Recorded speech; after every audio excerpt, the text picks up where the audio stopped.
021. Come on, let's burn New York to ashes. Chinatown.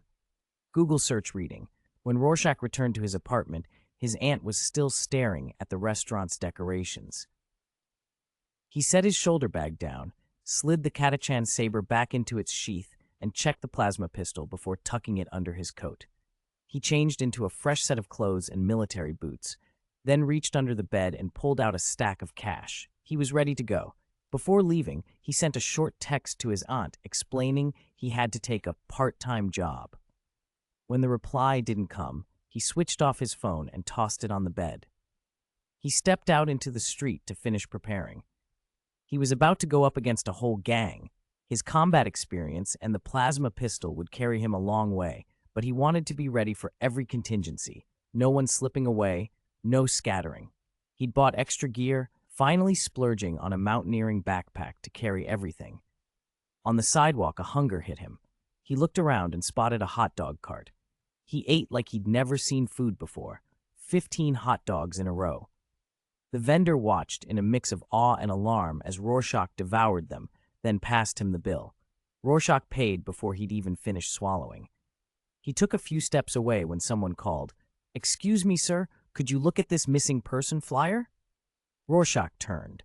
The man holding the paper was the restaurant's apprentice and handyman, Black Mike. At first, Mike didn't recognize him. Rorschach's clothes and demeanor were different. When Rorschach answered, recognition crept over Mike's face. "Oh my God, teenagers are miracles of life," Mike muttered, embarrassed by the voice that slipped out. "Any news about your brother?" Rorschach asked, smiling and taking the crumpled flyer. "No, it's like he evaporated." Mike's face hollowed. "My mother's losing it. I have to keep things together, but Jerry's been gone so long." He didn't need to finish. Rorschach read the flyer, a cheap black and white photo of a boy missing his front teeth, grinning, one ear malformed. The picture made the kid unforgettable. Mike's eyes were tired and drawn. He'd been on his feet asking neighbors, pleading for help. "Have you tried the media?" Rorschach asked. "There have been big stories lately. Now would be a time to get attention and force the police to act." Mike shook his head. "I tried, but the panels and talk shows are full of rich families with their stories. For people like us, from poor neighborhoods, the best many outlets will do is print a small notice. Better than nothing, I guess." Rorschach considered the answer for a beat, then pulled a small wad of bills from his pocket. It was the remainder of his shopping money, $1,500 in cash. He kept a few bills and pressed the rest into Mike's hand.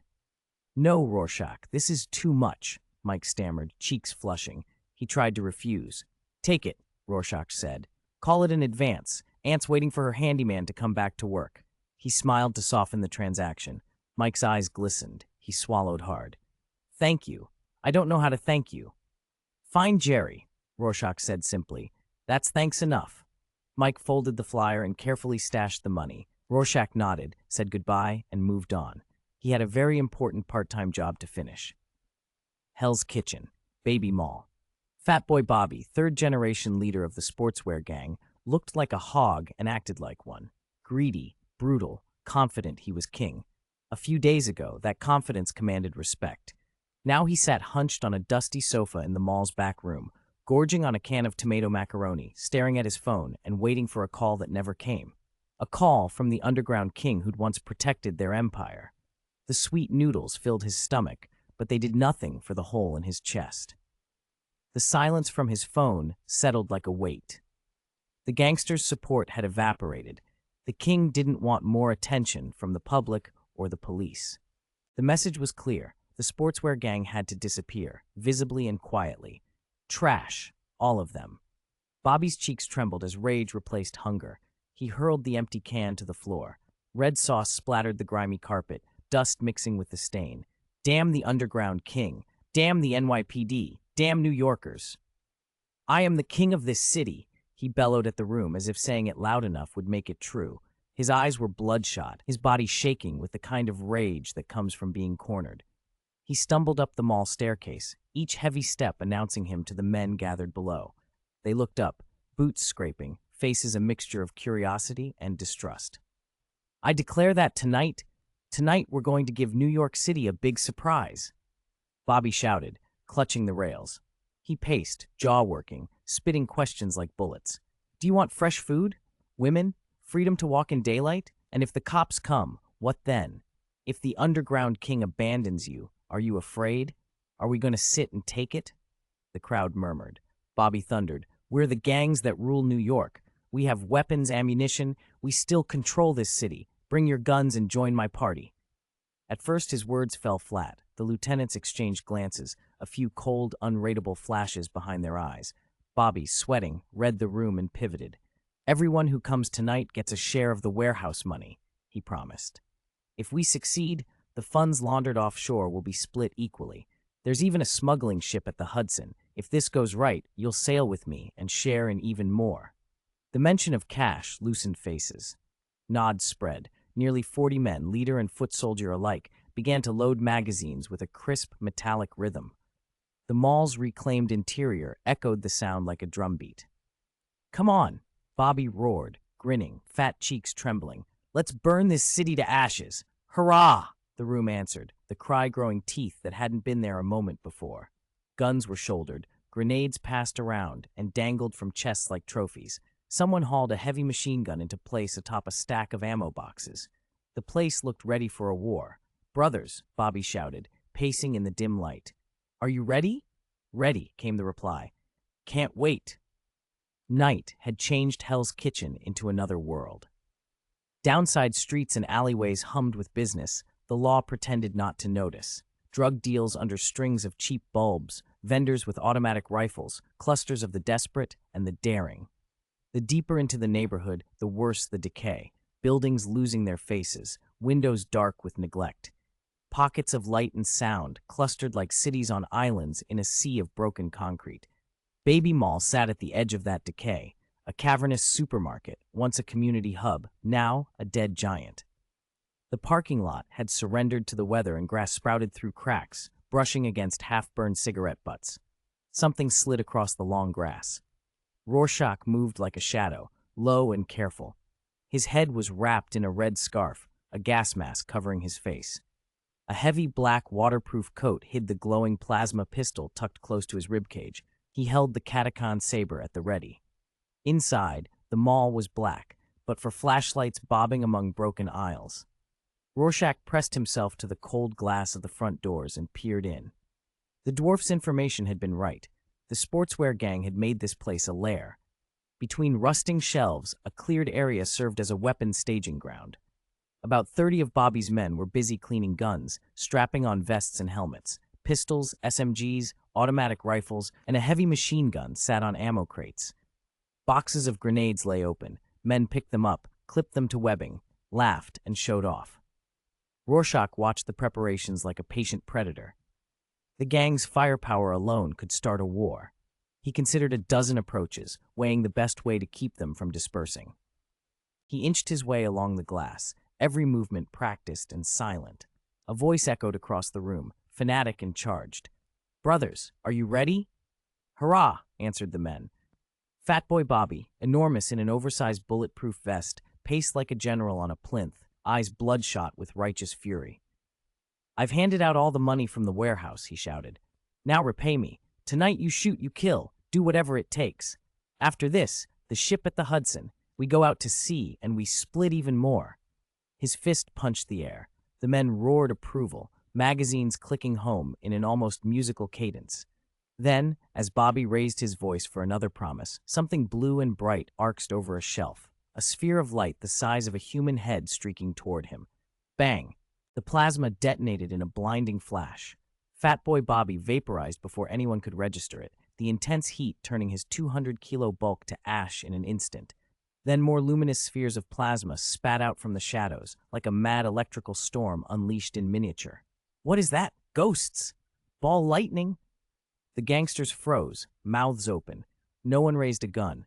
A few seconds later, grenades stacked on the floor detonated under the onslaught, boom after boom, sending a shockwave that shattered every pane of glass in Baby Mall. The place turned into a roaring furnace. Out of the smoke and ruin stepped a tall figure in a soaked black coat, a red turban wrapped around his head and a gas mask over his face. A flashlight beam swept through the dying haze. He moved with the detached calm of someone who had walked wet streets before and learned how to keep his feet. The mall was a slaughterhouse. Chunks of flesh, ash, twitching stumps, shattered bodies.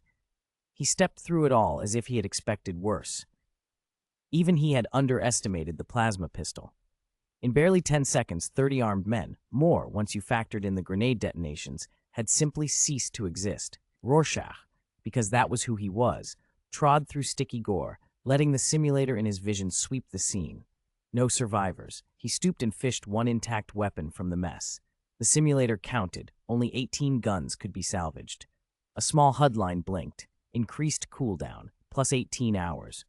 What a loss, he muttered, the words nearly lost in the echo of the ruined mall. He regretted his own gamble. He had planned to spring an ambush, let the assassination panic come first, then finish things with a controlled shot from his plasma pistol. Instead, the fat man, clearly the gang boss, had exposed the trap with a manic scream, forcing Rorschach to fire first to keep the breakout from turning Hell's Kitchen into an even bigger disaster. The cost had been staggering. It wasn't all bad. Pushed out from collapsed shelves were a dozen black packages. Inside, stacks of cash, what Fatboy Bobby had called the life money. He grabbed them without counting, shouldered his haul, and headed for the mall's exit. The blast and the smoke would draw police and other predators. He needed to be gone. He had 1 foot over the threshold when something whistled through the air. A short, dark red metal rod shot from a corner. Rorschach barely had time to drop a package and bring his Catacan saber up. The blade met the rod with a clean slice. The metal snapped in two. A lean figure in dark red leather stepped into the light, a short horned mask hiding his face. He twirled a compact, telescoping baton that made a faint, sinister whistle. "Night Stalker?" Rorschach asked through the mask, narrowing his eyes. "Don't meddle where you don't belong," Rorschach replied. "These are just gangbangers." The man in red laughed softly. "Red turban, huh? I thought you were a story the police made up for the tabloids." The horns on his mask caught the light like fangs. "Hell's Kitchen's my turf. You crossed a line, and you don't get to be the executioner here." Before he finished, the baton extended with a sound like a striking snake. Its silver head lashed for Rorschach's mask. The Catacan saber slammed into it and knocked the weapon aside, sparks spitting where metal met metal. The other man closed instantly, the distance between them vanishing. A steel cable drew the baton back, and one knee, armored in leather, snapped into Rorschach's abdomen. Rorschach answered with a left hook that smashed into the man's knee. The collision sent both of them staggering. Rorschach's hand went instinctively to the holster, fingers on the plasma pistol's grip. But he stopped, reason overriding reflex. The hesitation was all the red-masked man needed. He planted a foot, and the next kick caught Rorschach in the chest with brutal force. Rorschach flew back 3 meters and hit the floor hard. For a heartbeat, the man in red relaxed, thinking he'd won. He flicked the baton, ready to finish it. Rorschach didn't reach for his gun. He pressed a palm to his chest, breath steaming in the mask. Slowly, deliberately, he tore off his sodden coat and tossed it aside. He flipped the Catacan saber into a reverse grip, the blunt back of the blade forward like a loaded fist. "Oh, Matthew Murdoch," he said through the mask, voice low and cold. "If I don't beat you into a hospital bed," he added, each word measured, "this isn't over." "Who are you?" The question cut through the dust and the stale air like a blade. For a moment, the night demon, caught, disarmed, and suddenly exposed, stared as if the answer had just been torn from him. He fumbled with the short baton in his hand. Its silver tip looked like a guided dart. With a flick of his wrist and a tug on the tether, it shot toward Rorschach's head. Rorschach didn't flinch. He let the Catacan saber in his hand flash, and the dart head tore free from its shaft with a sharp ping. Then Rorschach moved. He planted his boots, drove forward, and met the night demon in the middle of the ruined aisle. The night demon threw a wild punch, anger lending speed to the blow, but Rorschach's elbow met it and stopped it with a dull thud. The back of the saber cracked against the night demon's shoulder. Leather and uniform did little to blunt the force. The night demon staggered, teetering as if his legs might give out. Rorschach's hand shot out, snatched at the retracting baton, and twisted the night demon's arm as he yanked it in. He exhaled, twisted his hips, and with a savage quarter spin used centrifugal force to hurl his opponent across the cluttered shop. The night demon crashed into abandoned shelving, sending a cascade of dust and broken merchandise into the air. A few meters later, he hit the floor hard. Rorschach watched him carefully. The man was strong, but Rorschach could see a weakness. He relied on brute physicality, not the kind of controlled violence Rorschach had honed. Before the night demon could recover, Rorschach was on him again. He grabbed the collar of the leather jacket, coiled his legs, and spun. The night demon, still dazed from the fall, flew out once more, arms flailing, and smashed into a decrepit wall. The impact punched open a jagged hole. For a heartbeat, Rorschach frozen. Through the flashlight beams and the fitful glow from a dying fire that had not fully gone out, something moved beyond the breach, swaying, as if something were hanging there. Rorschach's grip slackened. He dropped the night demon and raised the flat of the saber, hacking at the ruined plaster to widen the hole. The night demon staggered up, wiping blood from his mouth. He reached for his baton and squinted through the dust as the scraping of Rorschach's blade echoed. Whatever he saw beyond the wall stopped him cold. His body locked, his face went pale under the grime. The repeated scrape of metal on masonry was like a hammer to his heart. Without a word, the night demon set his baton down and joined Rorschach. They worked in silence, ripping the wall apart. When the debris finally gave way, both men stood and stared into the cramped, secret room beyond. A 20-square-meter storeroom, every inch of it used to hang transparent vacuum bags. Inside each bag was a body. Not adults, children. Some had been opened and packed with anti-corrosive materials, but the stench of rot still leaked out and punched straight through even Rorschach's gas mask. What made them worse, horribly, deliberately worse, was how the bodies had been treated. Internal organs had been removed cleanly, not stitched back. Eye sockets were hollowed and empty. Faces were frozen in expressions that no child should ever wear. Rorschach and the night demon did not move. The single bag hanging nearest the breach caught Rorschach's eye. It seemed newer than the rest. He prodded it with the haft of his saber, and it swung, revealing the small, dark body within. A boy, small, with a mutilated palm, a deformity in his ear, more hole than ear. It was the face Rorschach recognized from a story he'd been given. Jerry, the brother Big Mouth Mike had been searching for. Rorschach's gloved fingers went unsteady. He lifted the saber and with a sick, automatic movement, drew it through the bag to get a better look. The sight of the child, cold, rotting, and still, sent a volcanic rage through him. Heretic! Rorschach's voice was a low, burning thing. The words seemed to feed into him. All the images, all the doctrine he'd been raised on, the Empire's refusal to tolerate corruption, crowded into a howl. Chaos! The night demon blinked and came back from whatever paralysis had held him. He set the vacuum-packed body down as gently as if it were a newborn, his movements reverent. He cradled the corpse and knelt, murmuring a prayer, low and shaking. The contrast between the two men was stark. The night demon's hands were almost tender, as if administering a benediction. Rorschach did not kneel. He walked to the center of the morbid hangar and looked at the nearest head in a bag. He drew the blade and, without ceremony, severed it cleanly from the torso. The head thudded on the grimy floor. The night demon's voice was a hoarse question behind him. "What are you doing?" Rorschach did not turn. Through the mask, his voice was tight and cold. "Sacrifice for the children," he said. The night demon finished his quiet prayer and set the body down with painstaking care. Rorschach carried the heads he'd chopped into a small circle and set them aside, then returned to the line of hanging bodies and continued. He removed each head in turn, methodically, perhaps to free them, perhaps to spare them some imagined indignity. The night demon, who had never killed before, watched without protest. He did not stop Rorschach's brutal ritual, and Rorschach did not interrupt the night demon's prayer. For a moment, two very different kinds of piety filled the ruined room, one full of wordless fury and the need to punish, the other gentle and sacramental. Both men, the same in only this: they had both come to this place to do something for the children left behind, two kinds of absolution for the same unforgivable act. Half an hour later, the two men were gone, scattered before the police closed in. Rorschach had no appetite left for tangling with the night devil. The night prowler's identity had been blown, and whoever stood exposed looked exhausted. No energy, no fight left. He hadn't been able to stop Rorschach from taking the stolen money. Now, with the discovered remains and the raw evidence of what had happened, Rorschach felt anger like a heat in his chest, a desire to wipe every gang off the map. But on the walk home, after disposing of most of his disposable gear, reason began to creep back. The sportswear gang lay in ruins. The immediate danger to his aunt had passed. The rest was not his job. No matter how inept the federal government was, an atrocity of this scale would draw every agency in the city, NYPD, FBI, maybe even S.H.I.E.L.D. If the press dug deep, Stark and Los Angeles would be dragged in too.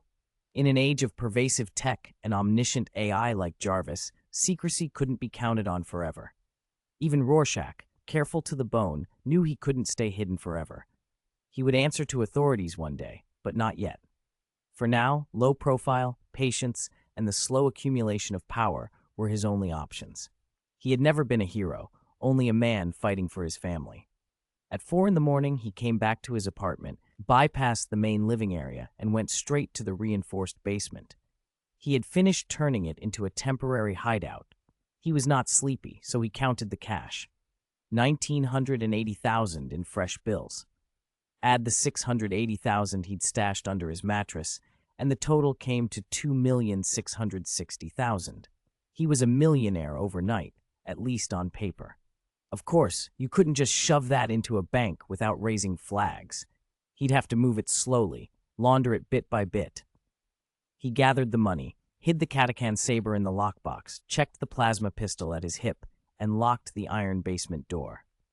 Upstairs, he took a long shower, then picked at some cold food from the fridge without waking his aunt, who slept in the next room.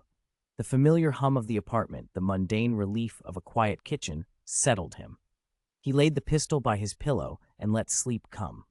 Across town, morning turned to horror. 23 children were laid out in a line on the floor of the baby mall, their bodies arranged with a terrible symmetry. 13 heads were mutilated and bloody, heaped into a grotesque little mountain.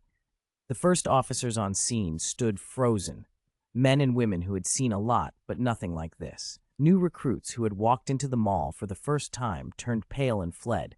Several vomited in the parking lot. Even experienced detectives found themselves gagging at the smell and sight. Superiors barked orders, but no one wanted to step back into that room a second time.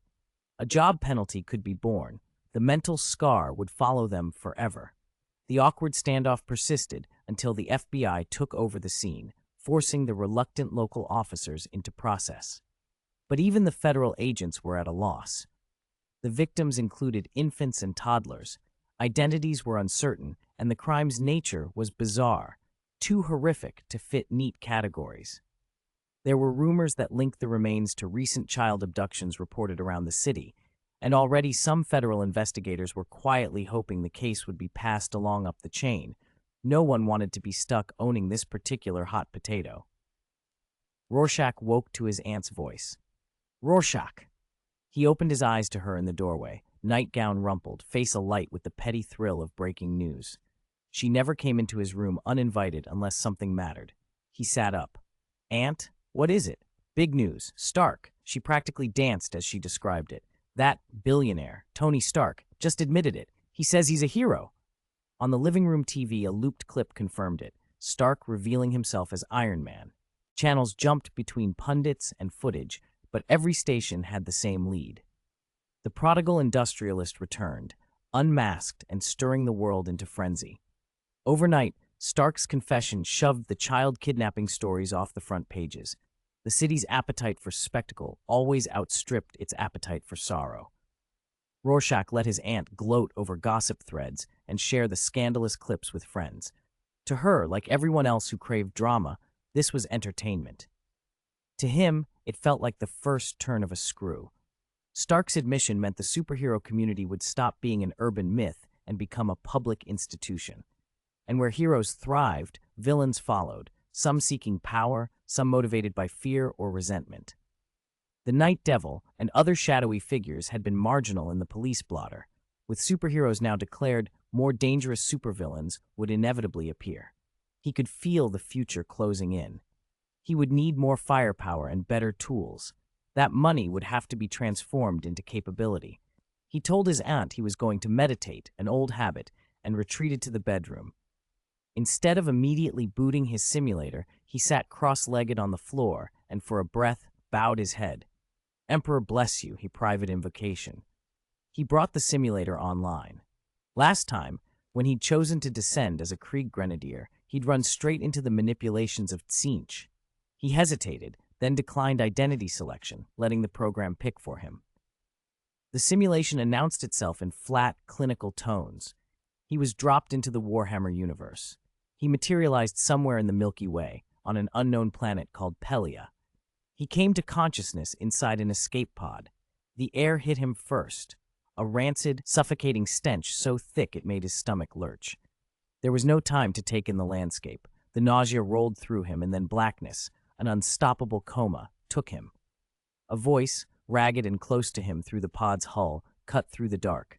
"Political Commissar, one more." He strained to hear, then sank fully into nothing. When you opened your eyes, the world tipped and reeked. The stench hit you first, foul, metallic and sour, like a wound left to fester. For a long, disorienting moment, your head swam. Your sense of smell and taste felt blunted, then failed outright.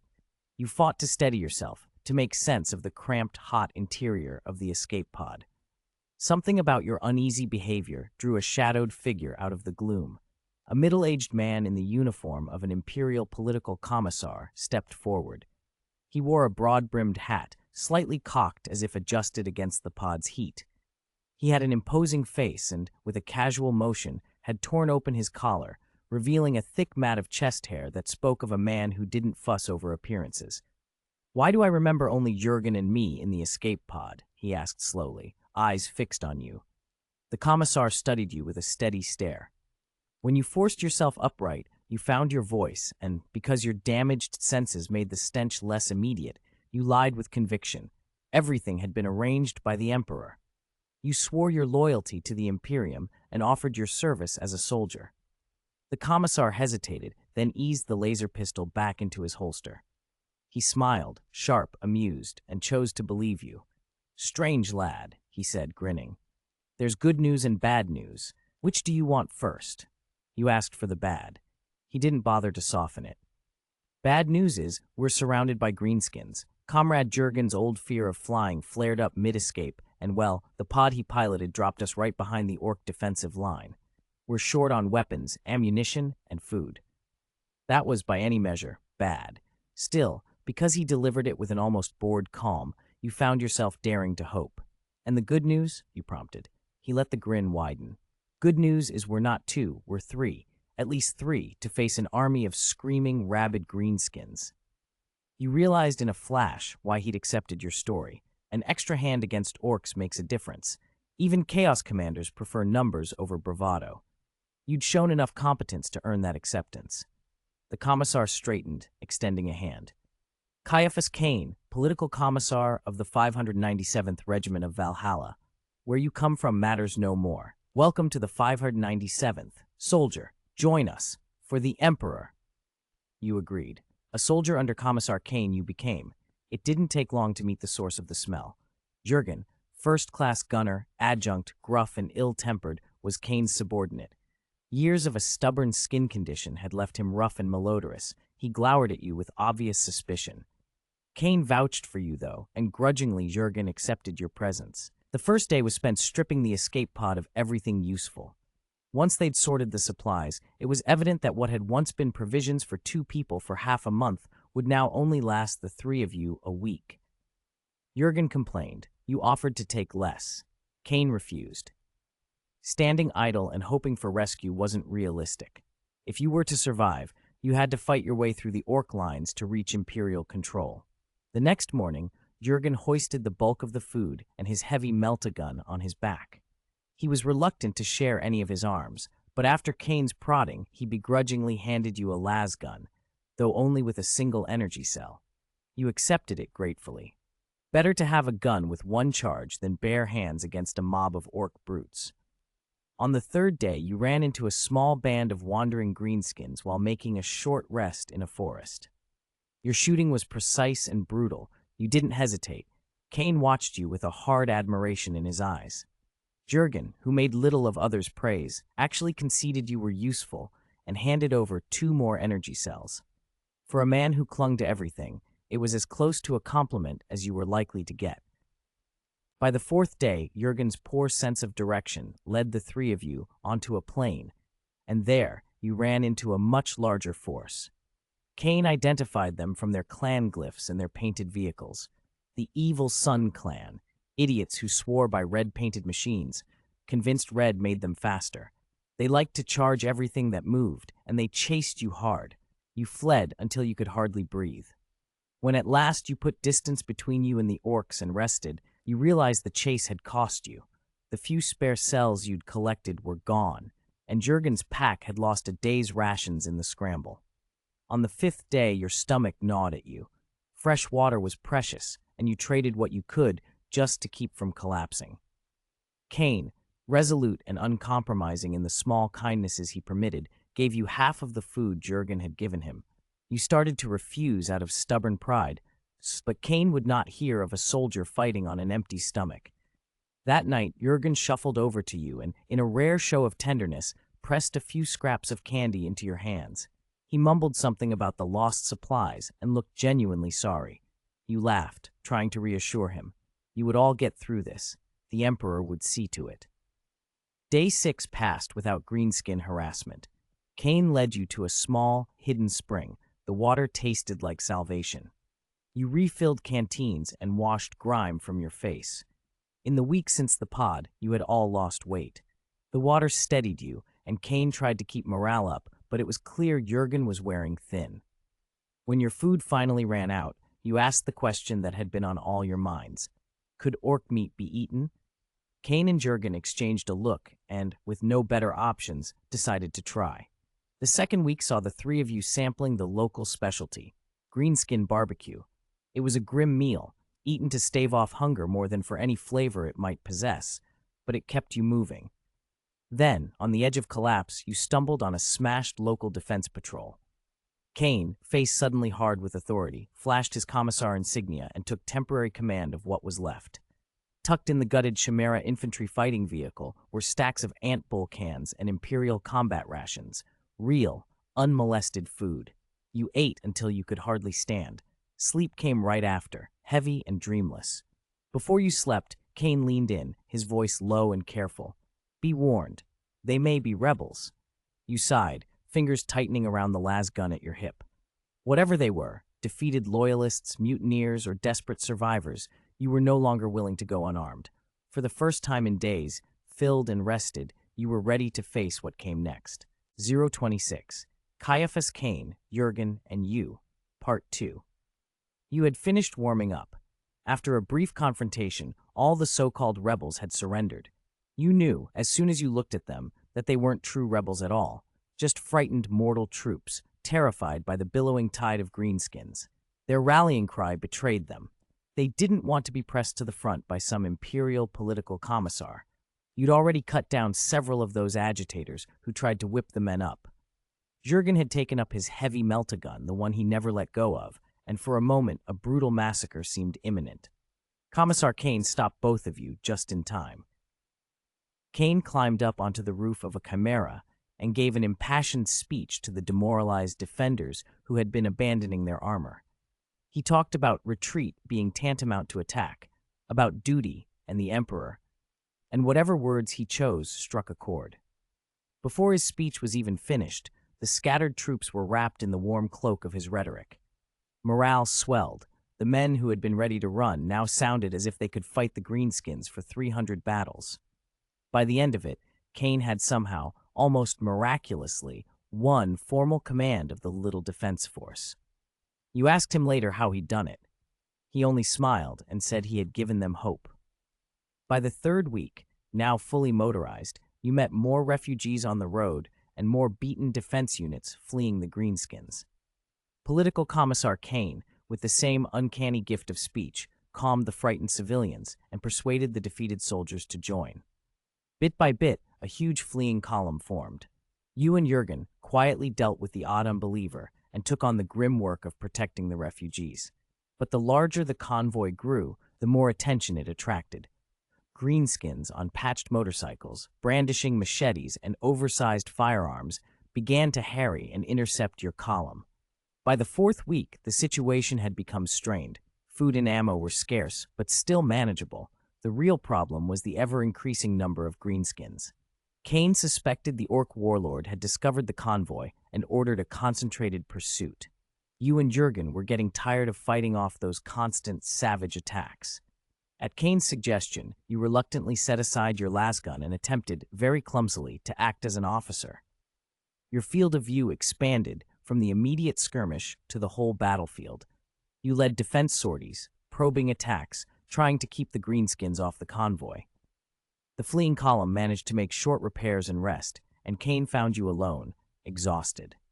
He told you in a hard voice that if the horde behind the convoy wasn't dealt with, getting the refugees into Imperial space would be unlikely. You volunteered on the spot to lead a death squad. Pick a handful of defense forces to try to direct the greenskins' attacks away from the convoy. Kane refused, smiling politely. The Valhalla 597th Regiment, he said, did not abandon its comrades.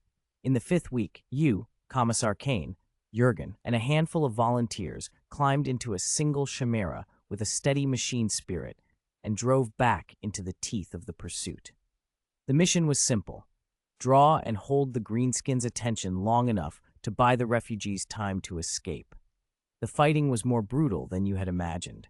More than half of the 10 men in your suicide squad were killed or grievously wounded. You barely accomplished the mission and succeeded in attracting a massive portion of the greenskin horde. Inside the racing chimera, you bent over your own injuries and, to your astonishment, found Commissar Kane entirely unharmed. It didn't seem possible. By the 6th week, the surviving 8 men of your squad began to wage a ragged guerrilla war. When the greenskins paused to rest, you and the men would harass them, throw grenades, and provoke pursuit, then use the chimera's mobility and covering fire to pull away. The constant fighting had honed the squad. Those who had once trembled at the sight of a greenskin now looked at them with hungry, shining eyes. Fortune seemed to be on your side. You were edging ever closer to Imperial space. Jurgen said victory was within reach, and even you felt a certain grim optimism. Then the Orc warlord, who had waited for just this moment, struck. The ambush hit without warning. 3 of the death squad were cut down in an instant. Your chimera was surrounded. The mobility advantage that had kept you alive evaporated. It looked like annihilation. Commissar Kane, his face unreadable, proposed a plan. Catch the thief first, then take the king. In other words, take out the Orc lieutenant and use the opening to reach the warlord. No one hesitated. You already had a few terrifyingly powerful meltabombs tucked away. The Suicide Squad kept the horde's attention with the Chimera's guns, while you, Kane, and Jurgen pushed toward the Orc warlord. Jurgen's heavy melta again ripped a corridor through the mass of greenskins. You surged ahead of Kane, your lasgun cutting down greenskin after greenskin, but their numbers never thinned. They rolled at you like a tide. Trapped on 3 sides and with Jurgen's melta starting to fail, you took the melta bomb from your belt and showed it to Kane. He hesitated, then squared his shoulders and nodded. Using Jurgen's cleared lane, you launched the final, desperate charge toward the warlord. At 5 meters out, you were hit hard, seriously wounded, and realized you would have to detonate the melta bomb early to have any chance of hurting the Orc leader. You triggered it. The melta's inferno consumed you. Flesh and armor turned to steam and ash in an instant. You were gone. The simulation ended. It had lasted 42 days. The simulation offered the following keepsake options. 1. Imperial Infantryman's Introductory Manual full set. 2. Melta-Bomb 1. 3. Caiaphas Kane's Chainsword, finely crafted. Note, this simulation exceeded 24 hours. Simulator wear and tear applies. Cooling time required, 42 hours. Current available cooling time, 160 hours. Do you want to consume cooling time? 0.27. With this chainsaw sword, chaos is nothing. Selected consumption cooldown, 42 hours. Current remaining cooldown, 118 hours. Rorschach blinked a few times. Directly consuming resource time offsets the simulator's cooldown. He'd figured that much out. Then he laughed in disbelief. In this run, he'd actually lived for a month and a half. That was his longest record since he got the simulator and started running scenarios. Maybe the Emperor's blessing and Commissar Kane, nicknamed Warhammer Wei Xiaobao, had helped. He shrugged the thought off and turned his attention back to the reward options the simulator offered. He almost skimmed over the first two and chose the third without hesitation. Kefas Kane's masterfully crafted chainsword. One hand a bolter, the other a chainsword, iconic Warhammer imagery, and exactly the kind of freewheeling fighting style Rorschach liked. He'd already half-pictured himself with it, just from the description. A moment later, as the simulator finished its business, the weapon materialized in his palm. The blade was roughly 1.3 meters long and about half a foot across, weighing in at 5 kilograms. Rorschach leapt to his feet, flexed his wrist, and swung it experimentally. The single-edged chain was studded with countless razor teeth. They were motionless, but the blade still cut the air with a sharp, buzzing whisper. For him, 5 kilos felt just right, heavy enough to carry momentum and brutal enough to cleave a skull if used properly. Grinning, he found the motor switch on the hilt and flipped it. Instantly, the chainsaw roared to life. The room filled with a thunderous mechanical scream, boom, boom, boom, as the teeth spun and tore a hazy after-image in the air. The vibration buzzed up his arms, the noise filling his ears, and Rorschach couldn't help smiling like a kid with a new toy. Then the bedroom door opened. His aunt stood there, eyes wide, staring at him with the chainsword in his hands and a dazed grin on his face. "Rorschach, you," she began. He hurriedly shut the motor off and forced a sheepish smile. "Haha, it's issued to us. I was just taking it out to look at it. You boys and your knives and guns." Her shock melted into a practiced scold, but it came out softer than he expected. She rolled her eyes and said, "Be careful. Don't hurt yourself. If you want to mess around, find somewhere no one will see. You know that man next door works the night shift." She closed the door and left him standing there, breathless and slightly stunned. Rorschach blinked a few times. Had she taken some medicine? Had a vaccine made her mellow? He didn't puzzle it out. Aunt's relaxed attitude was harmless, and he'd take the support while it lasted. He put the chainsword on the bed and dug out his neglected laptop. A quick search confirmed what he vaguely remembered from Warhammer lore. Chainswords run on promethium. Unlike a plasma pistol, you couldn't just heat them up or top them with a cheap battery. They needed fuel.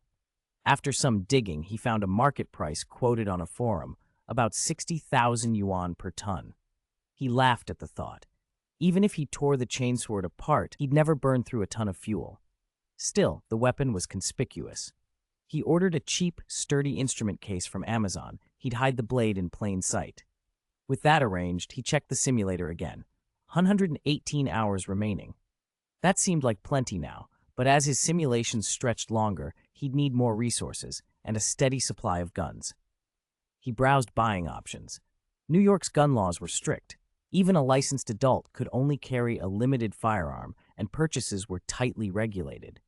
And there were caps, one gun bought from legal sources every 15 days, according to what he read. For someone like Rorschach, who treated firearms like consumables, that was laughably inadequate. The black market might offer shortcuts, but it was unreliable, and he preferred to avoid unnecessary entanglements. So he went to check in person. He shoved a few wads of cash into his pocket, slung the chainsword's case under his arm, and left the apartment to ask around. Even with tight laws, guns were surprisingly visible in New York. There were gun shops everywhere. Some grocery stores even had licenses. Rorschach walked into several shops, asked questions, and listened. The information online was right. Legal purchases were restricted. One shopkeeper, after a little prodding and the right price, offered to sell him 10 pistols. Rorschach asked for a price, smiled, and declined. The owner clearly saw him as an inexperienced kid who didn't know the market. Rorschach left the shop and melted into the crowd. He had a chainsword now, and a plan slowly taking shape. He just needed more time, more resources, and a reliable channel. The cooldown clock ticked in his head as he disappeared into the city. 028. New ride and scapegoat. Half a day later, after visiting most of the gun shops in Chinatown, Rorschach admitted defeat, at least for now. From everything he'd learned, the legal routes were closed. Short of going abroad to Mexico or the Middle East, or setting up a shell company and winning the confidence of arms dealers with huge contracts. There was no straightforward way to open a channel and quickly obtain a large cache of firearms. The only realistic local option was the gangs. Every crew had its own smuggling routes. Snakes have their own paths, rats theirs. He'd come full circle. That didn't mean the day had been wasted. Rorschach hadn't returned empty-handed. He'd spent $500 fitting a sling holster to the plasma pistol, and a gun shop owner had slipped him the number of a private dealer, someone the owner swore had no gang ties. The owner warned him, half sincerely, half superstitiously, that small-time purchases, anything under 100 guns, tended to draw unwanted attention from dealers who assumed the caller was an undercover cop. Rorschach half believed it and half doubted it, but he didn't refuse the kindness. He wrote the number down. It was at least a possible non-gang channel. Whether it was legitimate would be something he'd have to judge for himself. He was strolling toward home, thinking about the restaurant's renovation. He still had suggestions to give his aunt, and the makeup exam waiting at Midtown High, when a thought struck him. My bicycle. He stopped so abruptly a few passers-by instinctively moved several feet away. He slapped his forehead, annoyed. With his build and the way he moved, people gave him a wide berth anyway. He took a breath and walked on, not looking back. In New York these days, anything left outside a school for more than a day was probably gone. He had to accept it. After another block, he noticed a motorcycle shop and paused. On impulse, he went inside. Before he could take in the rows of bikes, a sharply dressed, dark-haired white salesman with a bright smile hurried over. "Hello, sir. What kind of ride are you looking for? Any model you prefer?" the man asked with practiced enthusiasm. Rorschach shook his head. "I don't know much about bikes. My only real requirement is range." The salesman's enthusiasm cranked up another notch. He led Rorschach to a display and pointed at a slowly rotating luxury motorcycle. "This is a handcrafted machine from one of the senior masters. Every metal part is hand-assembled. The base model's only 500,000. Rorschach's mouth twitched. "Second requirement, it has to be cheaper." The salesman blinked, then pitched another angle. "This one's our spring release, same color scheme as Iron Man, very popular with young buyers. 100,000. We offer installment plans and up to a 10% discount." Rorschach let out a long breath. He wasn't a motorcycle enthusiast. He saw bikes as transportation, nothing more. The world of the wealthy felt like someone else's planet. He scanned the showroom quickly and, with a decisive nod, pointed at a modest-looking scooter that fit his blunt, utilitarian taste. "That one. How much?" The salesman's smile froze for half a beat before professionalism took over. "That's a popular scooter. Fits both women and men of your build. A classic Lambretta style. It's 5,000. Rorschach shrugged. "It's cheap. I'll take two. Use them up." Use them up?" the salesman repeated, baffled. Still, when Rorschach produced a stack of bills, the man dropped the act and rang up the sale. "The customer is king. Hell's Kitchen, Baby Mall." Forensic teams in white protective suits moved in and out of the gutted mall, combing the floor for any trace of evidence. In the overgrown parking lot, a lone white police car sat among a convoy of black vehicles, standing out like a wound. Captain George Stacy was in the driver's seat, coffee in hand, scanning the case files spread across the steering wheel. As liaison between the NYPD and the FBI, George had access to the basic facts. 20 hours after the incident, dental records, though the full genetic testing was still pending, had identified the dead, members of the Slavic sportswear gang. Except for the leader known as Fatty Bobby, who was unaccounted for, the rest were essentially the gang's core. Barring unexpected developments, the sportswear gang was effectively finished. George flipped through the photographs by habit, then stopped, his face paling. Even though he had seen the bodies in person, the images hit him anew. He was a father. He couldn't shake the thought of his own little girl in the place of those victims. Would he still be able to stand for the law if it happened to her? Could anyone be expected to remain within the bounds of justice when pushed past a certain point? The conclusion the file seemed to point to was ugly and simple. Revenge, bloody, personal revenge. A longtime crusader against crime pushed over an invisible line by grief and fury. George frowned and lingered on a photo of a fractured, stick-like weapon among the debris. He found himself staring at it, as if it might answer the question hanging over the case. Who was the scapegoat, and who had become the executioner? 029. It's decided to be you, Eugene. The next morning, 8 o'clock. My aunt was about to step out of the apartment when two brightly painted little scooters were parked across the hallway. Rorschach, standing beside them, pointed at the red and yellow bikes and grinned. Aunt, your birthday's still over 6 months away, but consider this an early present. Enjoy, he said. You brat. Spending money on a whim again, she scolded, though her eyes softened despite the words. Come on, let me teach you, Rorschach offered, smiling. But his aunt shoved him away and held her chin up. I used to be an expert rider back in the day, she said, and then hurriedly added, embarrassed. Well, those are stories from my youth. Don't go repeating them. Before more could be said, she snatched the key from Rorschach's hand, chose the little yellow scooter, started it with practiced ease, and waved without looking back as she drove off. Humph, don't underestimate me, she called over her shoulder. Rorschach blinked, amazed and a little proud.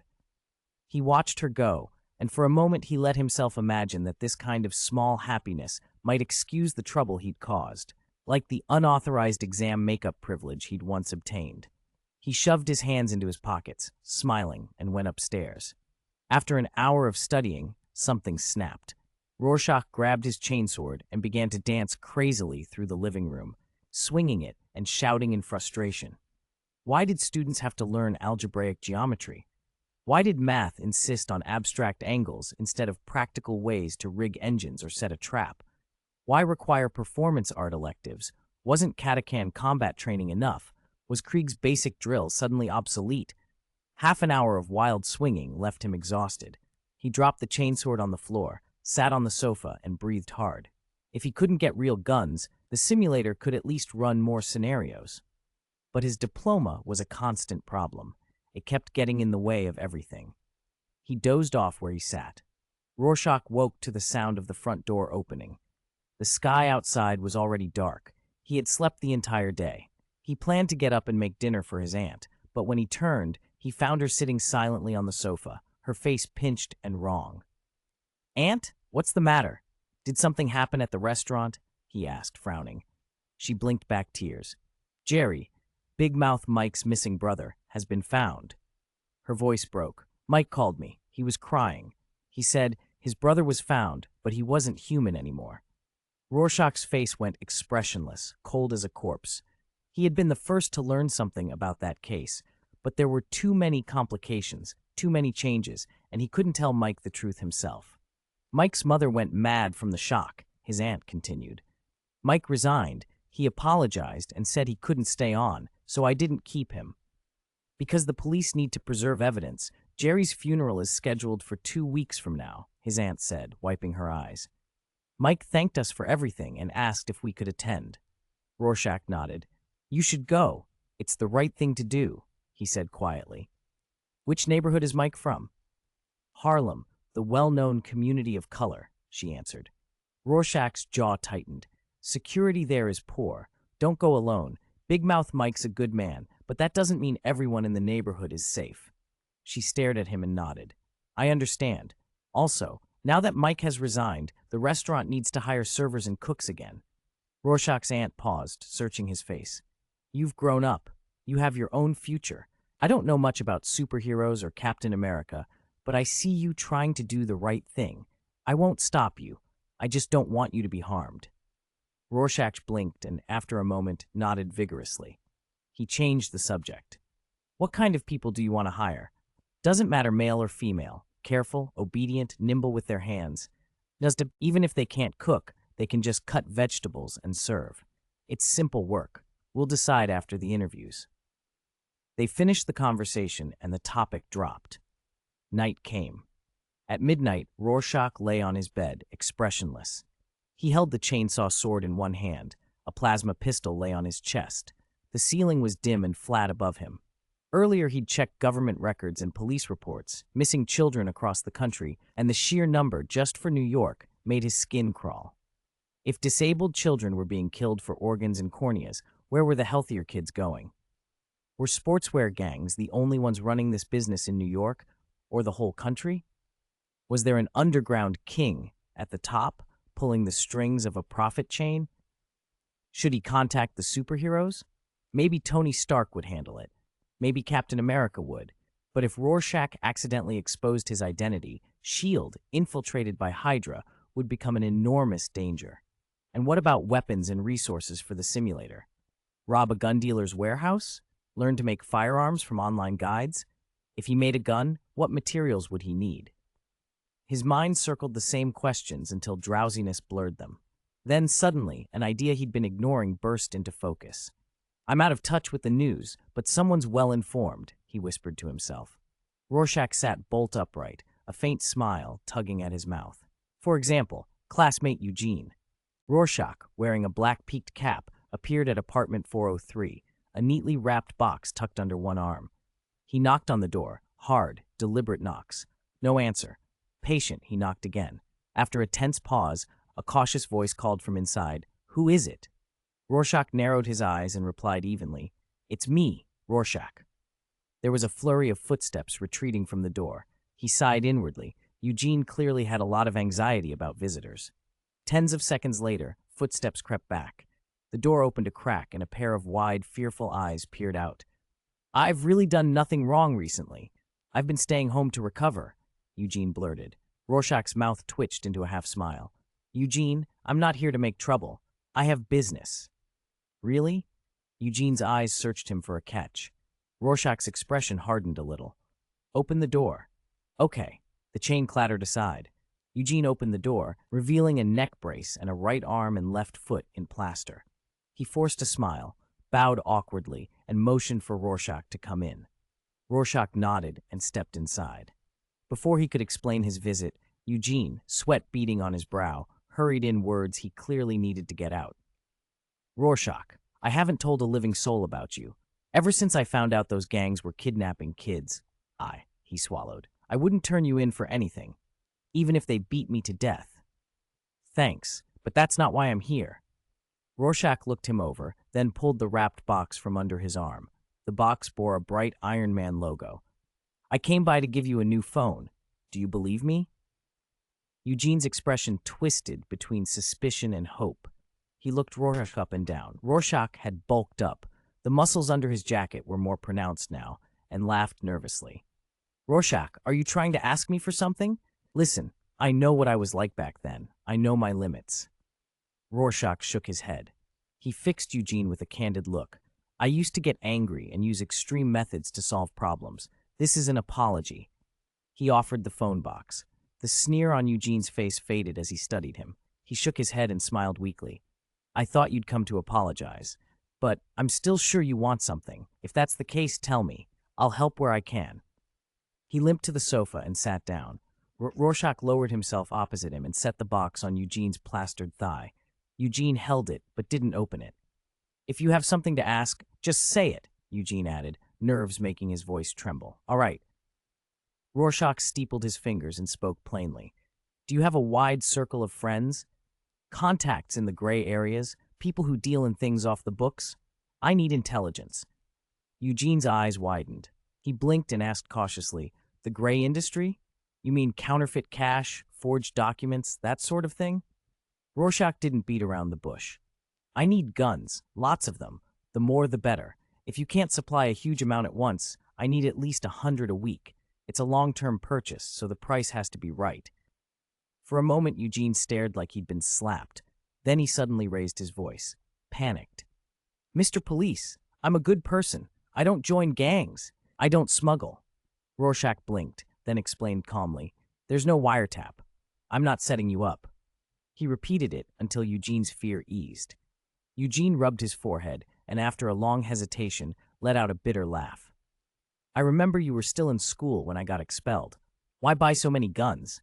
That's enough to start a small war. You planning to be some kind of dealer?" Rorschach only smiled faintly and said nothing. Eugene's face shifted through doubt and concern before he spoke carefully. "I can't promise anything. I'll try my best. I'm not in any official gang, but my network is wider than most." Rorschach nodded once. He hadn't been counting on Eugene alone. Help from him would be useful, but not essential.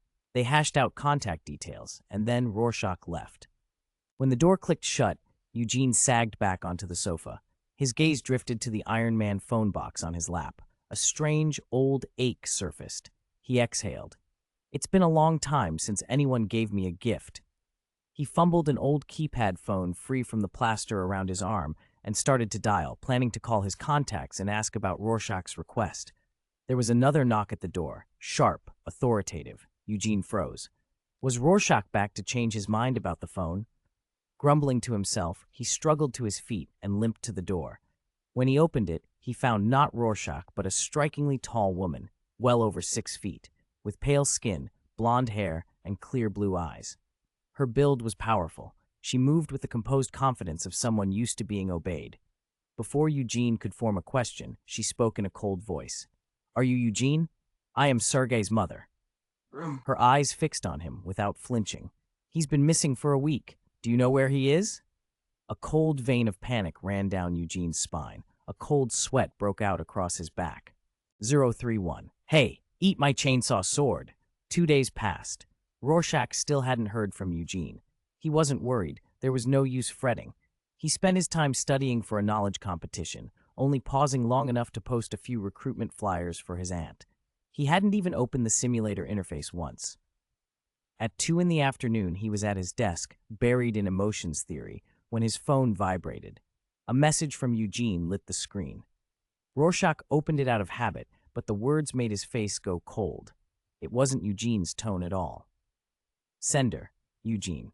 Haha, long time no see, brother. I found what you were looking for. I'm at the Battery Park Tunnel in Brooklyn. There's an access passage in the middle. I'll be waiting for you inside. See you there. Everything about it sounded wrong. The casual laugh at the start, the see you there at the end. Eugene would never write like that to him. And why be so specific about the location? Whoever sent it was trying very hard to make sure he came. Rorschach's pulse steadied. It was a phishing message. If someone was using Eugene's name to lure someone here, their real target wouldn't be Eugene. It would be him. He moved like a man making a decision. He slotted his plasma pistol into its holster and slipped on another coat, extra layers to blunt whatever modern weapon might try to cut through him. He glanced at the long package leaning against the wall.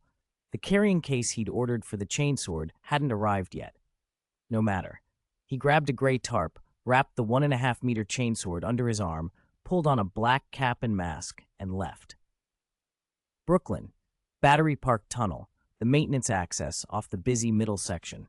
He parked the motorcycle out of sight and stood at the access hatch, watching the dark throat of the service passage. A pile of broken, rusty chain lay discarded nearby. A cold draft breathed out of the tunnel. Rorschach tightened his grip on the chainsword's hilt and unzipped his jacket just enough to keep the pistol easy to draw. He stepped into the passage. The corridor was roughly 3 meters high, 2 meters wide, and ran straight as an arrow. Emergency lights every few meters cast dull yellow circles, leaving long pools of shadow between them. He tore the tarp off the chainsword and dropped it on the damp floor, then advanced, the serrated teeth of the blade glinting faintly. About 20 meters in, the straight tunnel turned. He was almost to the corner when something hit the ceiling with a metallic crack and showered stone to the floor. Rorschach reacted without thinking. He brought the chainsword up, flat, and the projectile skidded off the blade, crunching against metal and stone. The pebbles rained down, clattering to the concrete. From the deeper shadow beyond the corner, a figure stepped out, well over 6 feet tall, wrapped in gleaming silver armor that hugged the contours of a powerful frame. Blonde hair peeked from the helm. Her face was sharp, Slavic-featured. She smiled a cool, mocking smile. "The response was good," she said, voice flat, "but sadly only good." "Are you Rorschach?" she asked, then added with cold curiosity, "Mercenary or agent?" He took her in, the full-body suit of metal, the confident stance. "You're not an ordinary civilian," he said slowly. "Are you the leader of the sportswear gang?" She laughed, a short, amused sound. "I don't care about your personal vendettas. I'll ask once, where is Sergei?" Rorschach let out a sound that might have been a sigh. "It's just a personal grudge." He shifted the chainsword to his left hand, letting his right hand fall ready and loose at his side. She glanced at the blade and sneered as if disappointed. "Young man, times have changed. A cold weapon won't save you now. She flexed her gloved hand. The silver plates of the armor clicked and shifted. This is the age of technology, the age of brains. Do you think Tony Stark's the only one with high-tech armor? How naive, she added, then launched forward, her suit's servos whining as the metal limbs lunged. Rorschach's eyes narrowed. For a heartbeat, he looked almost serene. Then, with a movement like lightning, he drew the plasma pistol and fired, 3 shots in rapid succession, the muzzle spitting balls of bluish plasma that skittered down the tunnel like thrown suns. The blast filled the corridor with searing light. Heat shimmered, and the air snapped. The plasma slammed into the armored woman, a roar that felt like a flood breaking a dam. Rorschach didn't pause to watch the result. He let the pistol drop, muscles coiling, and charged. He gripped the chainsword with both hands and thumbed the motor switch. The blade roared to life, a brutal, insistent tearing sound that reverberated off the concrete and steel. The weapon screamed as he closed the distance, heat and metal and fury driving him straight into the heart of the tunnel. 032, Jigsaw. The hot plasma rushed toward its target, swelling and expanding until it filled almost half the corridor. The edges of the blast liquefied the walls, strands of dark red slag dripped down. Even before the plasma reached them, the heat came first, warping the air. The exposed pale skin of the blonde woman cracked. A moment later, her golden hair caught fire. Pride vanished from her face in an instant, replaced by shock and pure, animal fear. "Plasma weapons?" she gasped. Instinct drove her to stomp the ground and spring backward, trying to use the weight of her silver armor to dodge. But the wave of plasma moved like a tidal surge, far faster than a human reflex could follow. In a heartbeat, the foot and lower calf she couldn't pull back in time vaporized. Her proud armor, no matter how advanced, couldn't withstand the thousands of degrees heat. She didn't have time to scream. Survival reflexes kept her fighting for balance. With one remaining foot, she slammed into the floor and shoved herself backward. At the same time, a string of blue plasma spheres detonated across the corridor, turning the floor and walls into molten rock. A small lake of dark red magma formed and bubbled with a series of deep, resonant booms. The heat didn't wait to subside. Over the roar of the machinery, a tall figure leapt through the scorched air across the lava pool, a chainsword in hand. The soles of his boots melted, smoke curled from his trousers and jacket. He drove the chainsword across the ceiling, gouging deep furrows as he landed. In the firelit haze, Rorschach looked like a demon freed from some burning hell.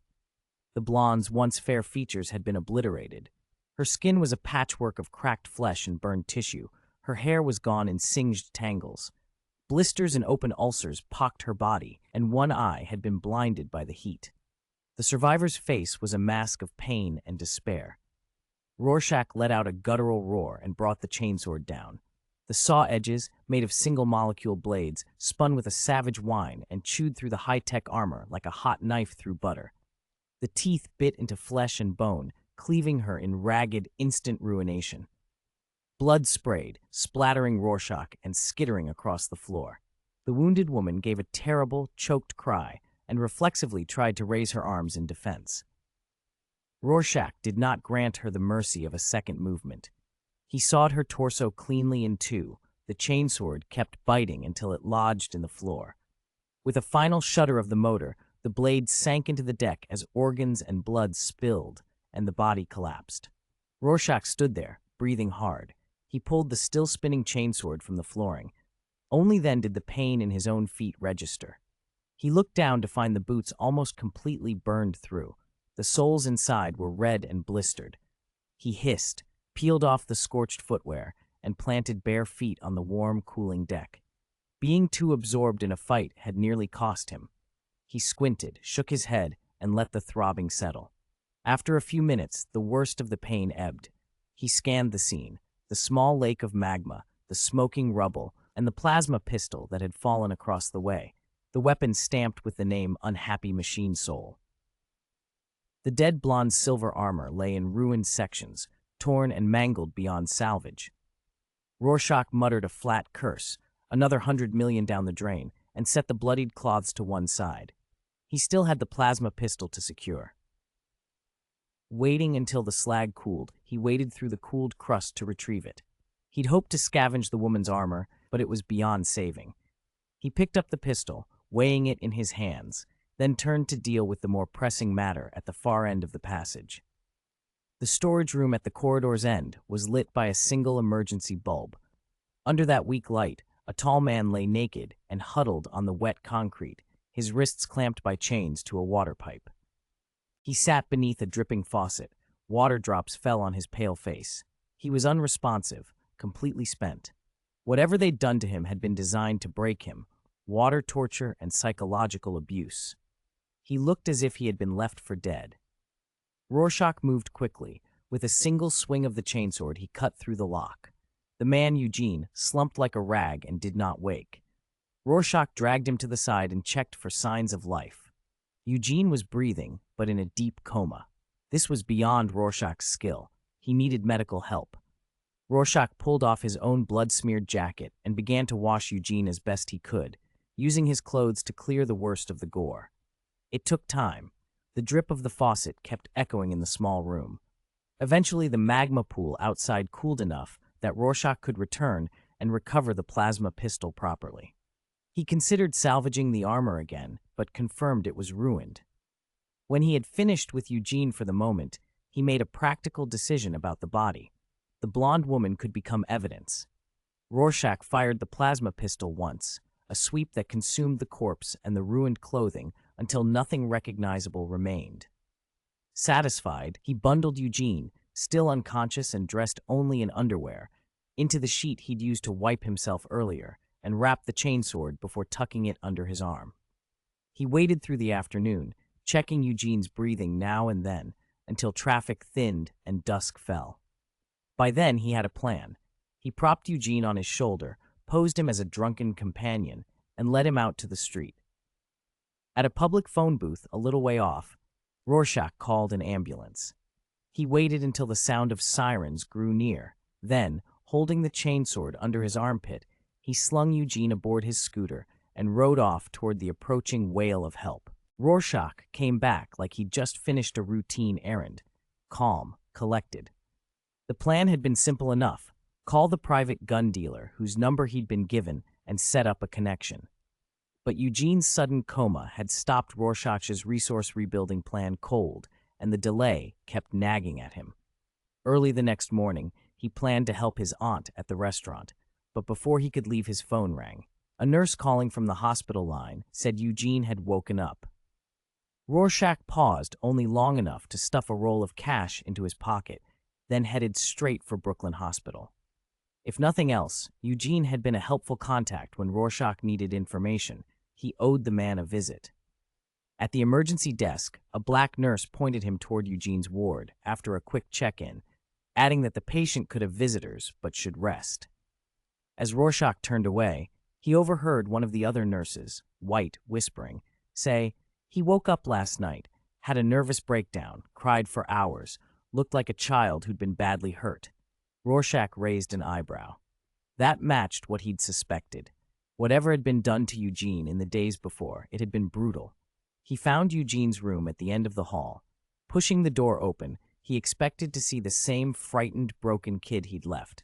Instead, Eugene was sitting up in bed, neck brace on, back straight, staring ahead with a slow, strange focus. His face was pale and puffy, but his eyes, when they blinked, had an alert brightness to them. "Hi, Rorschach." Eugene's smile was sudden and broad, like someone glad to see a familiar face. "Do you need the doctor?" Rorschach asked automatically, studying him. Eugene shook his head, still smiling. "No, that's not your fault. I feel different, inside and out, but I think it's for the better." He blinked a few times and spoke plainly. "I don't remember most of what happened to me, but I know you saved my life.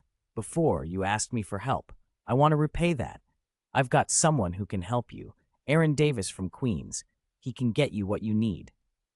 Eugene reached beneath his pillow, pulled out a folded slip of paper, and handed it to Rorschach. "This is his number. I told him you might call. You'll need to arrange quantity and price." Rorschach held the note between two fingers, watching Eugene closely. He dug into his pocket for the cash and set it on the bedside table, a silent offer of thanks. But Eugene moved his chin slightly, and an unusual glow crossed his bruised features. "No," Eugene said, quietly. quietly but firmly. I'm grateful because you saved me. I used to be a bully in school, bad but not the worst. I don't want my life to be built on dirty money anymore. If you're helping me, please, let the origin be clean. That's the only way I can feel right about it.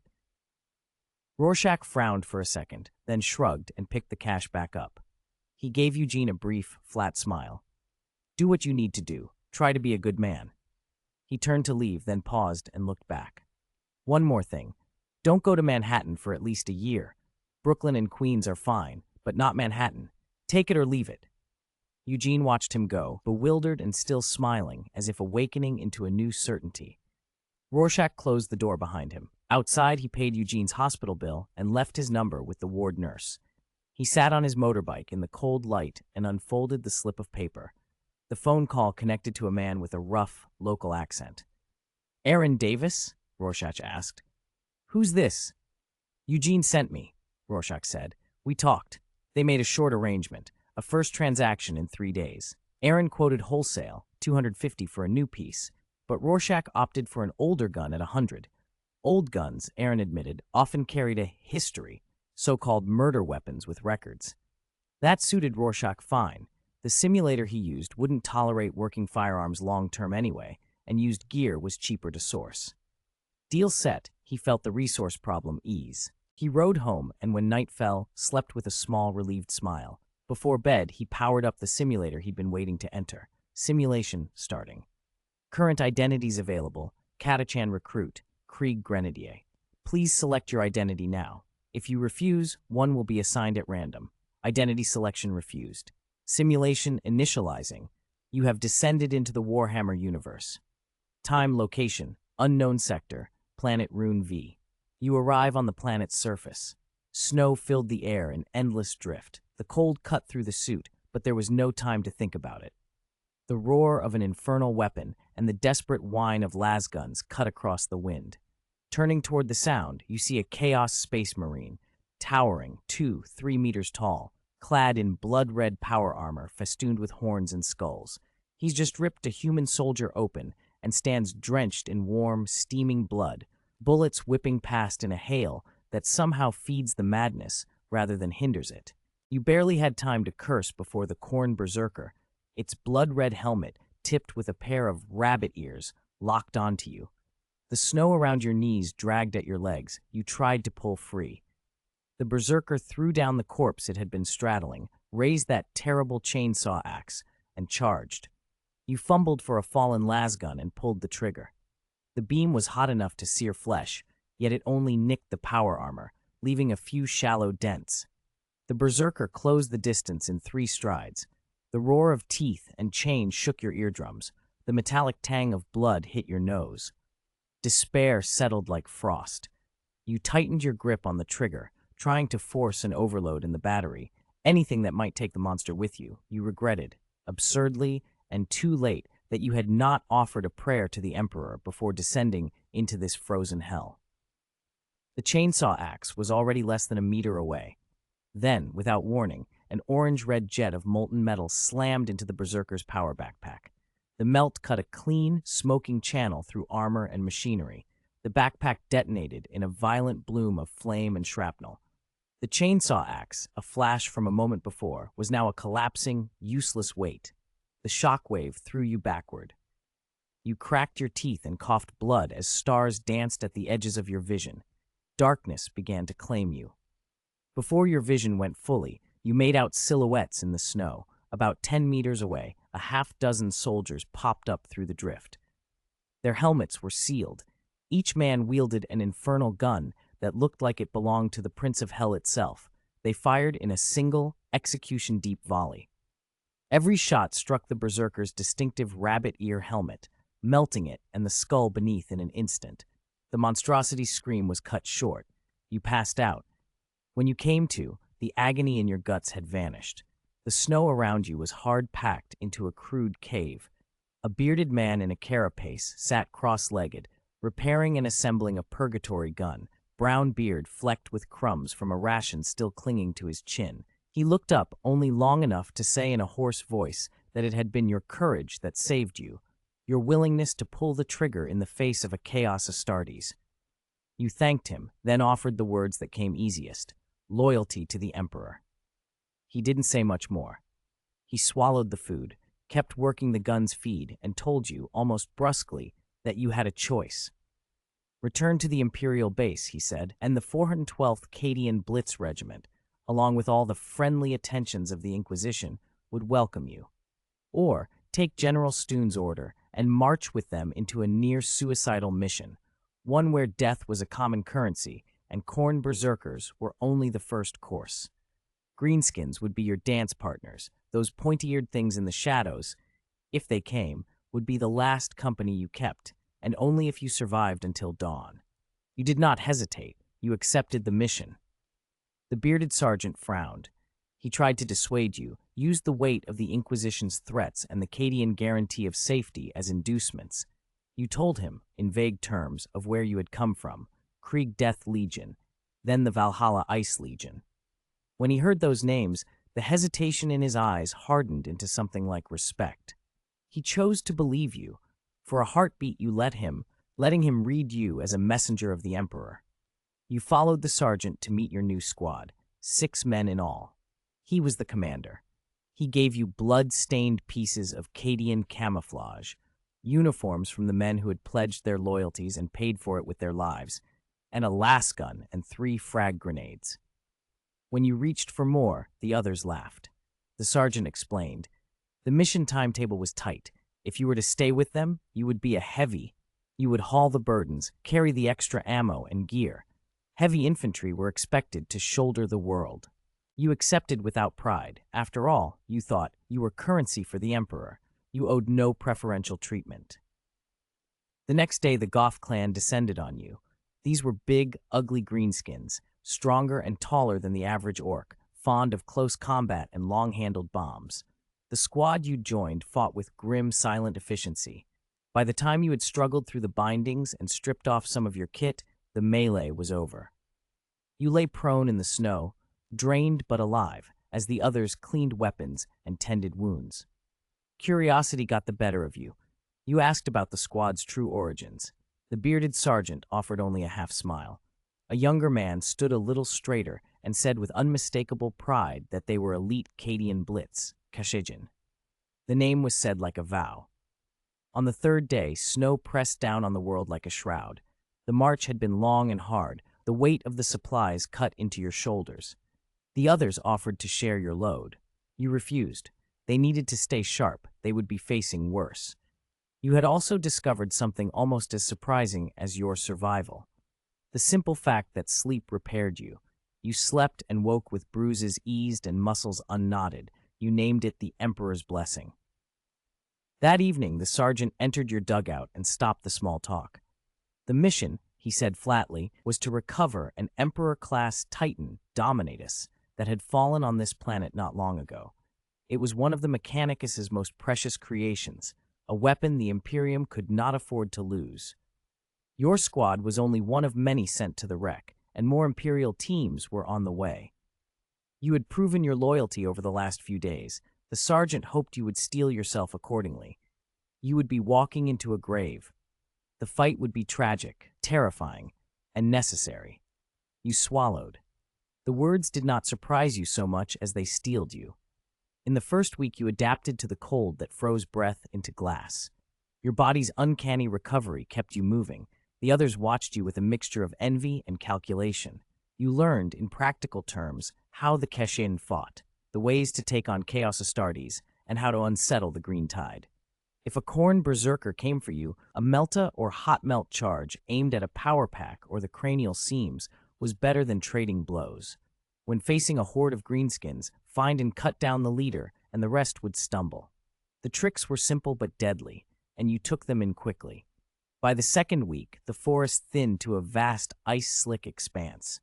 Imperial intelligence said you were near Dominatus. The sergeant told everyone to top off ammo and tidy their equipment. You began resupplying and counting the inventory, parceling rations and rounds when a sharp, crystalline whistle split the air. Something like a shard of frozen light slammed into the supply crate in front of you.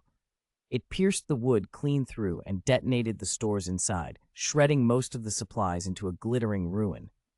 An Eldar weapon, you realized instantly, the signature of a star dart launcher. Enemy fire, you screamed, and the forest answered with the cold, alien music of battle beginning. The Kashazin squad reacted faster than you. As soon as your warning left your mouth, the sergeant major's hellgun bellowed. Scorching beams laced the trees, cutting white-hot lines through the snow. The rest of the squad fanned out into position, melta shots and laser fire flashing one after another across the forest edge.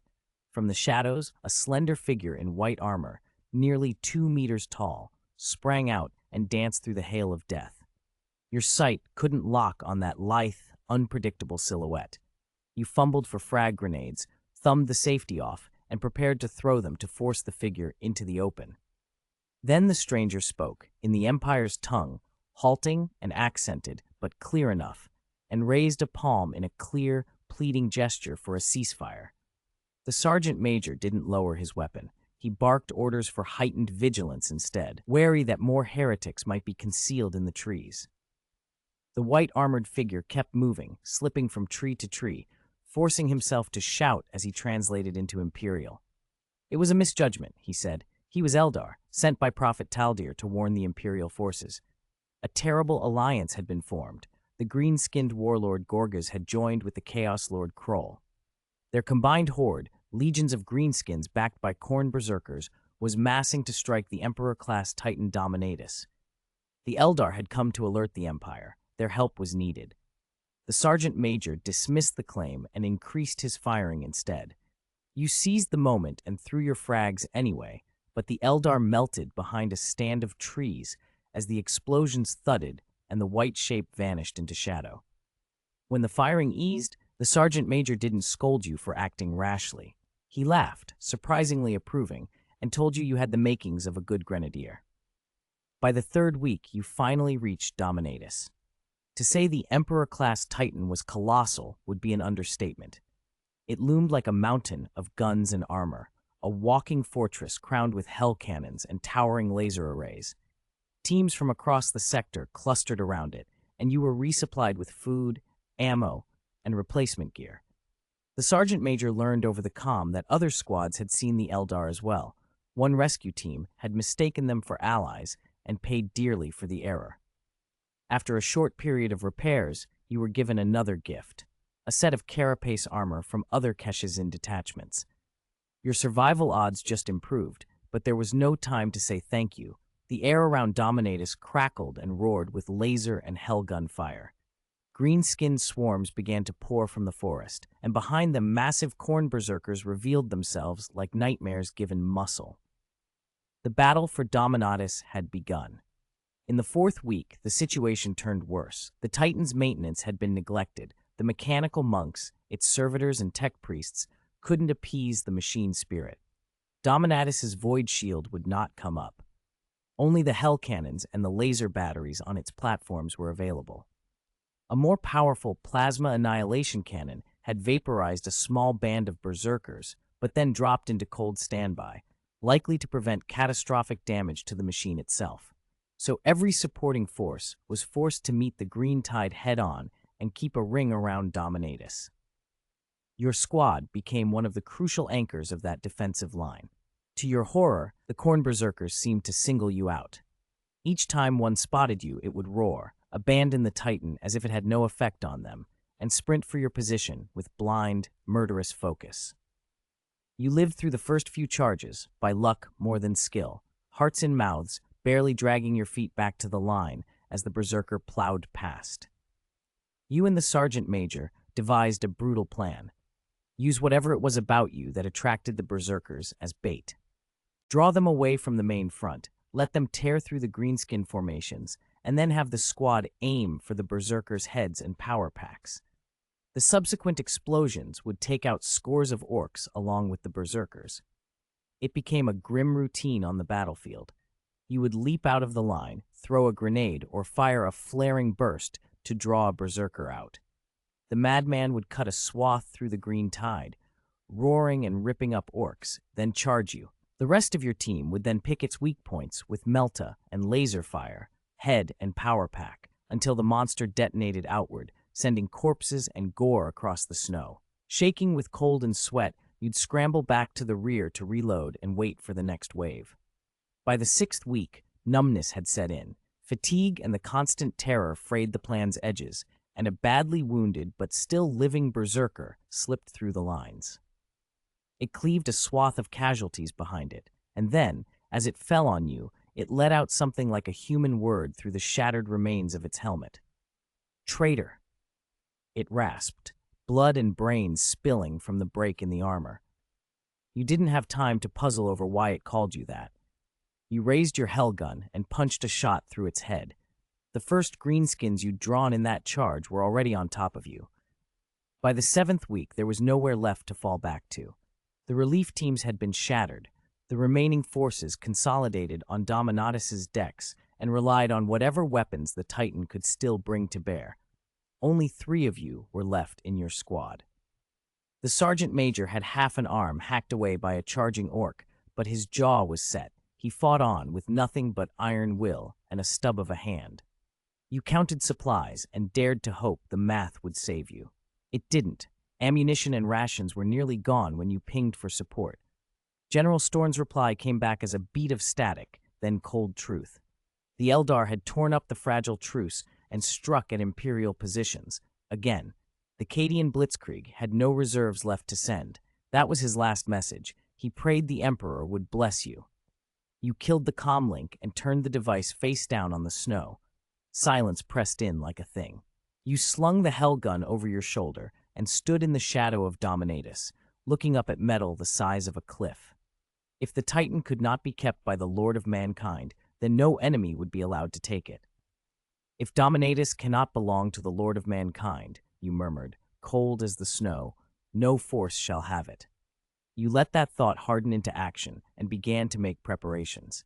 036, beyond the limits of the human body and the traces of Thor. The ground battle was worsening and time was running out. You crawled through a narrow, dark maintenance conduit inside the Emperor-class Titan and into the engine compartment. The plasma reactor at its core had to be detonated before the heretics could overrun the Titan. Wetware servitors lay in your path, one after another. Somewhere in the shadows, an opponent had fallen into the embrace of Om Messiah, the so-called god of all opportunities. A faint alarm bell rang in the back of your head. You spun around to fire, and sharp, crystalline shurikens shot from the servitor's hidden ejector, burying themselves deep into the left side of your body. You forced the pain down and pulled the trigger of the hell gun. The scorching laser ate through the servitors in front of you, casting the shadow of a slender figure in white armor into relief. The pointy-eared heretic of the Eldar had somehow slipped into the heart of the Emperor-class Titan Dominatus. Blood streamed from your wound as you dragged your ravaged body backward, 10 meters to the reactor chamber. The Hellgun's roar kept the enemy from closing. Crystalline shards scraped your scalp with each movement. You had no fear, only the objective. 5 meters. The Hellgun began to scream toward overload. Your blood-smeared fingers tore at a frag grenade, pulled the safety, and lobbed it at the intruder. Using the blast and the surge of heat and pressure as cover, you hauled yourself into the plasma reactor cabin. Dizzy, gasping, you'd lost too much blood. You sank against the reactor housing and sat shaky. One by one, you removed the safeties from the grenades strapped to your body and leveled the Hellgun at the doorway. A private apology slipped out for Sergeant Major Kashazin and the rest of your team. You could not save yourself for them. On the verge of collapse, you let go of the grenade. The Hellgun screamed, ready to detonate. Through blurred vision, you saw the pointy-eared heretic move like a dancer, a trace of mockery at the corner of your mouth.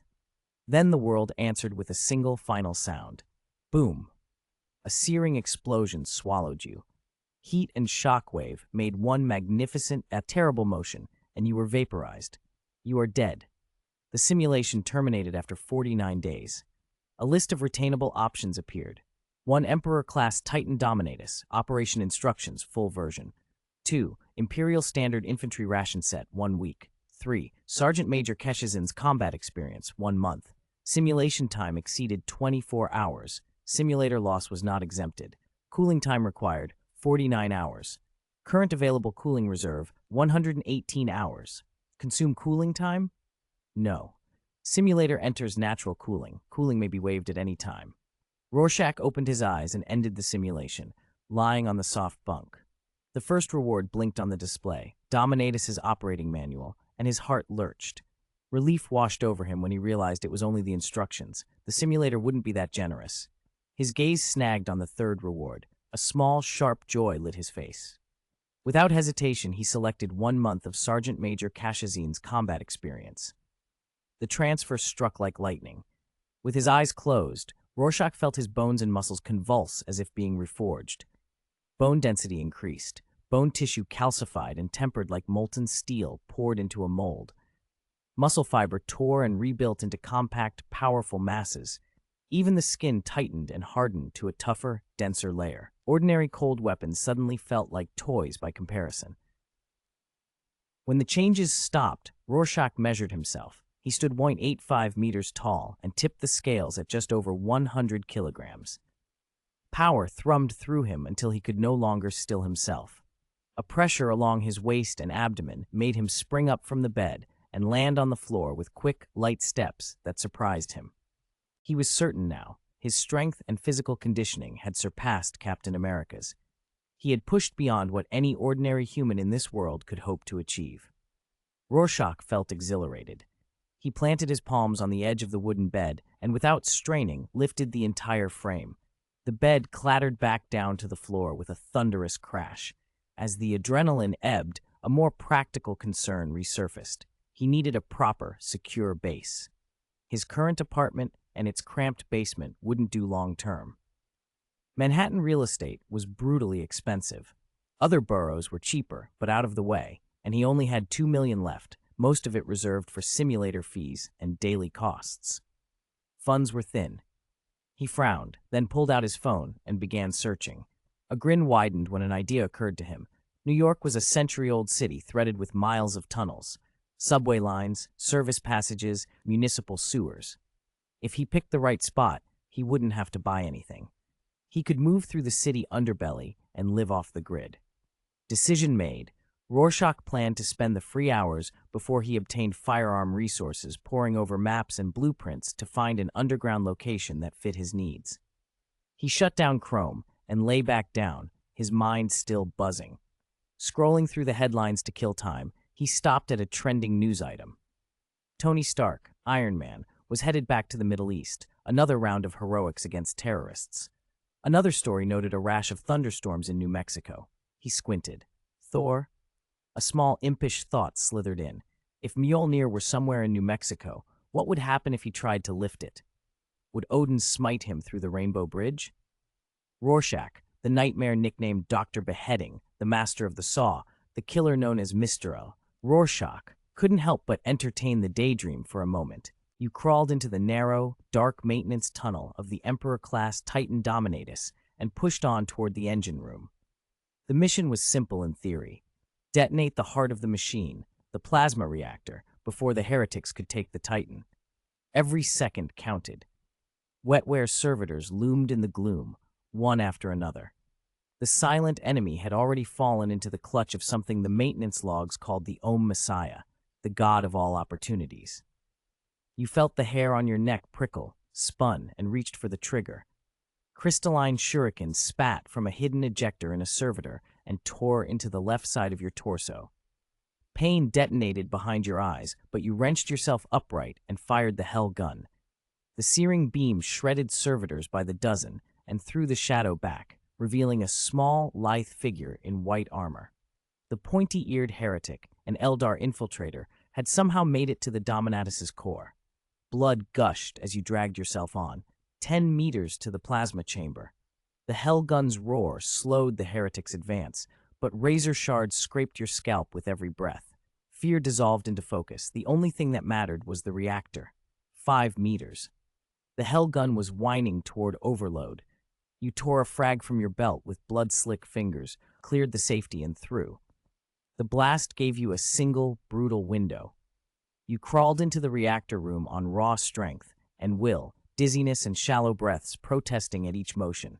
You'd bled nearly dry. You leaned against the reactor casing and sat, and with numb fingers you took off the safeties on the grenade strapped to your chest.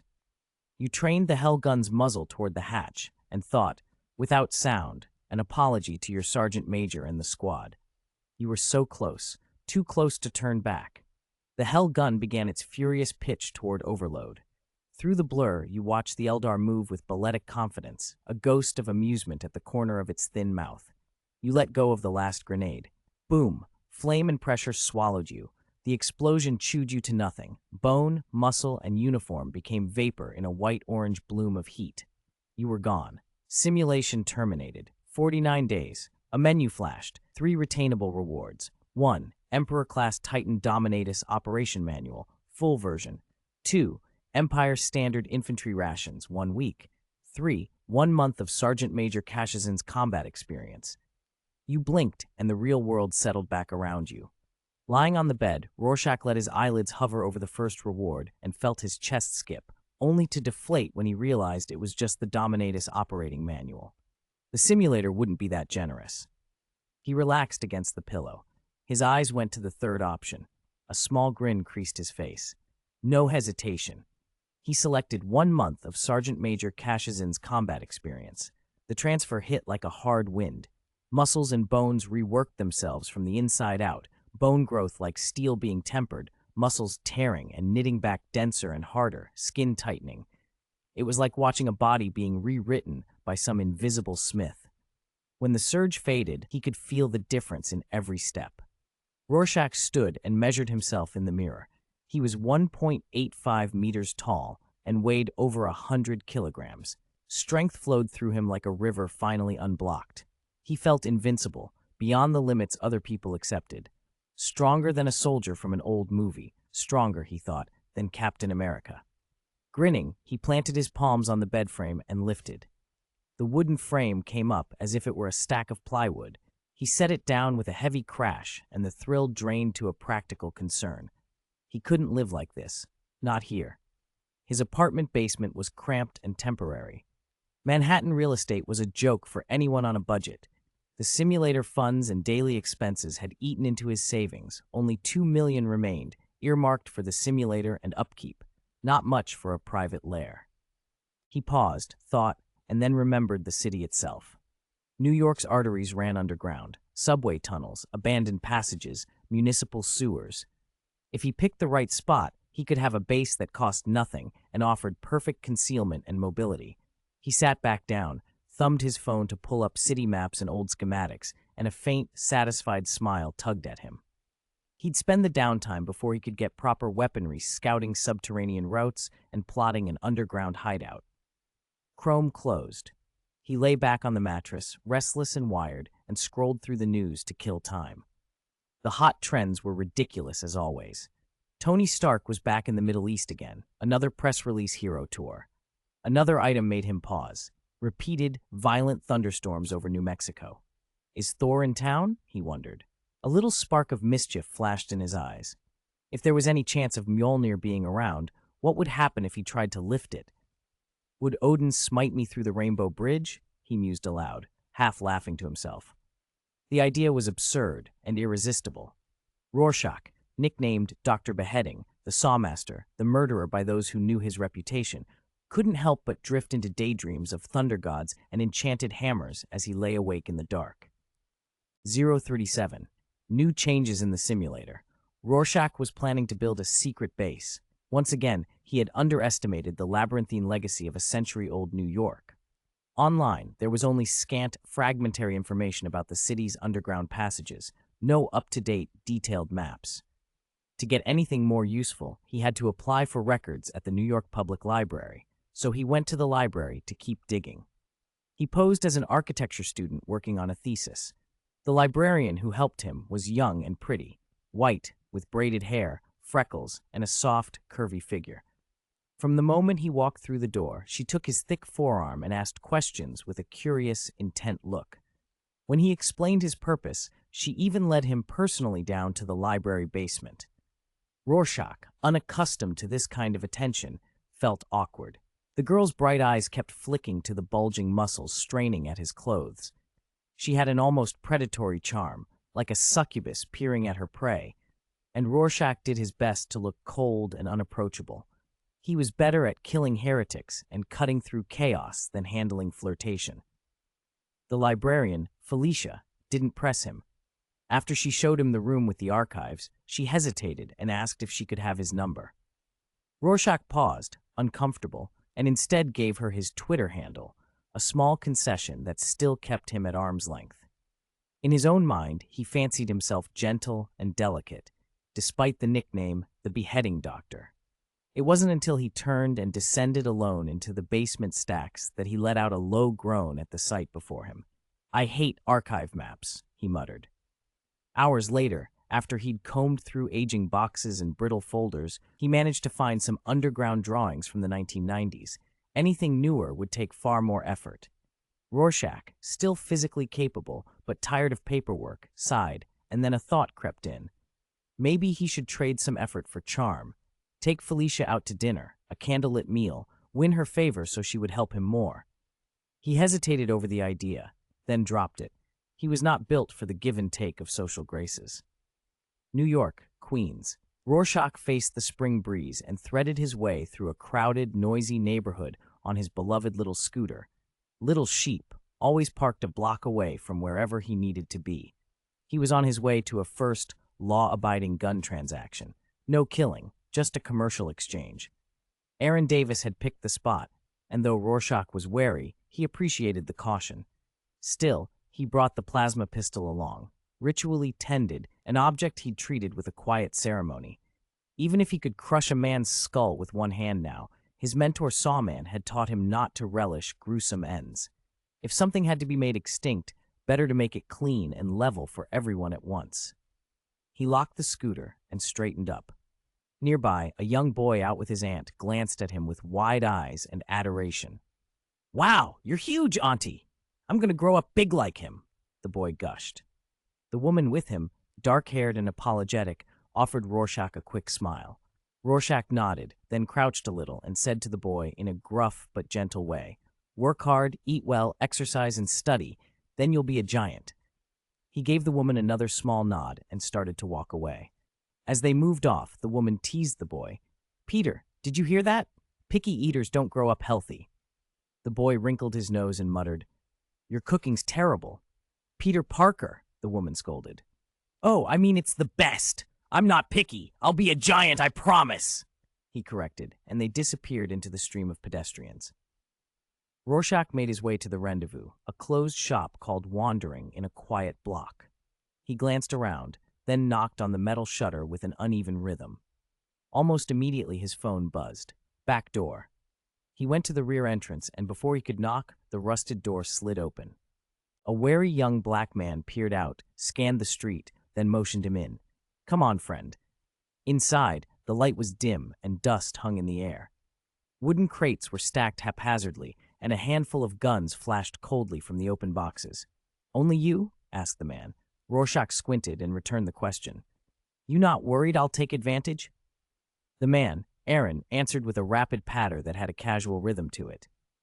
"This is just a small deal Eugene introduced me to. It isn't worth the trouble. I'm a straight businessman. These are gang guns I bought cheap. I don't do crimes. Even if you were a cop, I've got nothing to hide." "I like your honesty," Rorschach said, smiling.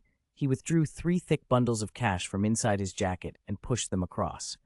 Aaron frowned and did the math aloud. "There are only 200 guns here. At 100 apiece, 20,000 is enough. The upfront cash is to build trust." Rorschach kept smiling. "This is long-term. The more guns, the better." Aaron took the money without much ceremony and prepared to walk off. He hesitated and offered, "Want me to arrange transport? I can get someone. Free service." "No, my people will handle it," Rorschach replied, declining. In truth, no gun could truly escape the simulator's appetite. After Aaron left, Rorschach stood and waited until the street outside was quiet. Then he began his extraction. Hazardous substances found. Guns. He worked methodically, pulling weapon after weapon from the crates and feeding them into the simulator. When the process finished, his cooldown time shot up, exceeding 318 hours for the first time. He couldn't help the small, savage thrill. "Indescribable satisfaction," he murmured. Just then the simulator's display shifted.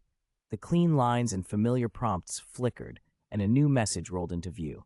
Rorschach froze. Whatever had changed, it was unexpected. 038, Space Shipwreck, Salvage of Years. The simulator had unlocked a new feature. Space Hulk, Salvage. A space hulk was a vast tangle of wrecked warships and assorted debris drifting through the void and even through subspace for tens of thousands of years. Any force that tried to board one paid a terrible price. But amongst the ruin lay forgotten treasures, artifacts of unimaginable power, some capable of annihilating planets or worse. Current number of salvages. Remaining number of salvages. Do you want to spend cooldown time to gain salvage counts?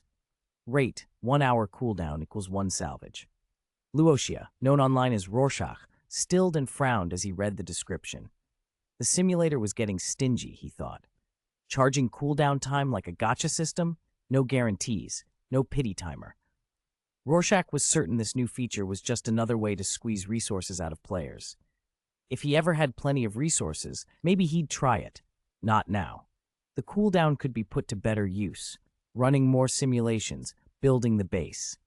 And yet, despite his misgivings, he tapped the option and spent an hour to buy a single salvage slot. Call it appeasing the machine soul, he told himself. Current number of salvages, countdown to end of salvage. He clicked his tongue, shook his head, and let out a resigned sigh. Learning that salvage required actual waiting had dampened his enthusiasm for the new feature. Closing the window, he left the abandoned storefront with plans to continue work on his secret base once he'd sorted out resource channels. He was heading toward the library in Queens when his aunt called. Someone replied to the help wanted posting, she said. They want an interview. Luoxia turned the car around and drove into Chinatown. Half an hour later, he was standing in front of the restaurant. Inside, a thin, polite-looking young man sat talking with his aunt. Luoxia stepped in without announcing himself. His aunt beamed and stood up to introduce him. This is Lin Yu, she said. He's an international student from Asia. He wants some work study to help his family and saw our ad. The young man, about 20, tall and narrow-faced with rimless glasses, stood quickly and greeted Luoxia. Hello. Luoxia smiled and nodded. Which school? Columbia or New York Institute of Technology? Lin Yu answered with a shy grin. Luoxia's eyes flicked to his aunt's happy face. Auntie, have you told him about the pay and schedule? He asked. She nodded eagerly. I explained it already. Lin Yu has classes and studying, so he can only do part-time. I'll compress my study and rest time and make room for work, Lin Yu blurted out, earnest and a little desperate for the job. He'd clearly clocked who ran the place. That won't be necessary, Luoxia said casually. The restaurant's usually only busy at lunch, dinner, and on holidays. He smiled as he laid out the schedule. 3 hours a day, 1.5 hours at lunch, and the same at dinner. If you're available during holidays, I'll pay full-time rates and overtime. Lin Yu lowered his eyes and did some quick mental arithmetic. That's perfect. I'm very happy, thank you. He bowed politely to both Luoxia and his aunt. Politeness pleased Luoxia. He liked the kid already. After a quick exchange of contact details, Lin Yu agreed to come in the following morning to get familiar with the place. With the hire settled, Luoxia had no immediate reason to go to the library. Once the door closed behind Lin Yu, he took his aunt's encouragement and reopened the simulator, idly watching the salvage timer tick down. He was curious, despite himself, about the new feature. What exactly could the simulator dream up next? Meanwhile, Lin Yu walked fast through Chinatown, an easy smile tugging at his mouth. He glanced at shop windows, half-stopped to examine trinkets and snacks, as any new international student or tourist might. After a while, he slipped into a supermarket and came back out with a bag of snacks, a drink, and a disposable phone tucked under his arm. He adjusted his frameless glasses and walked on. But instead of heading back to campus, Lin Yu turned into a quieter, less-traveled street. He didn't retrace his steps.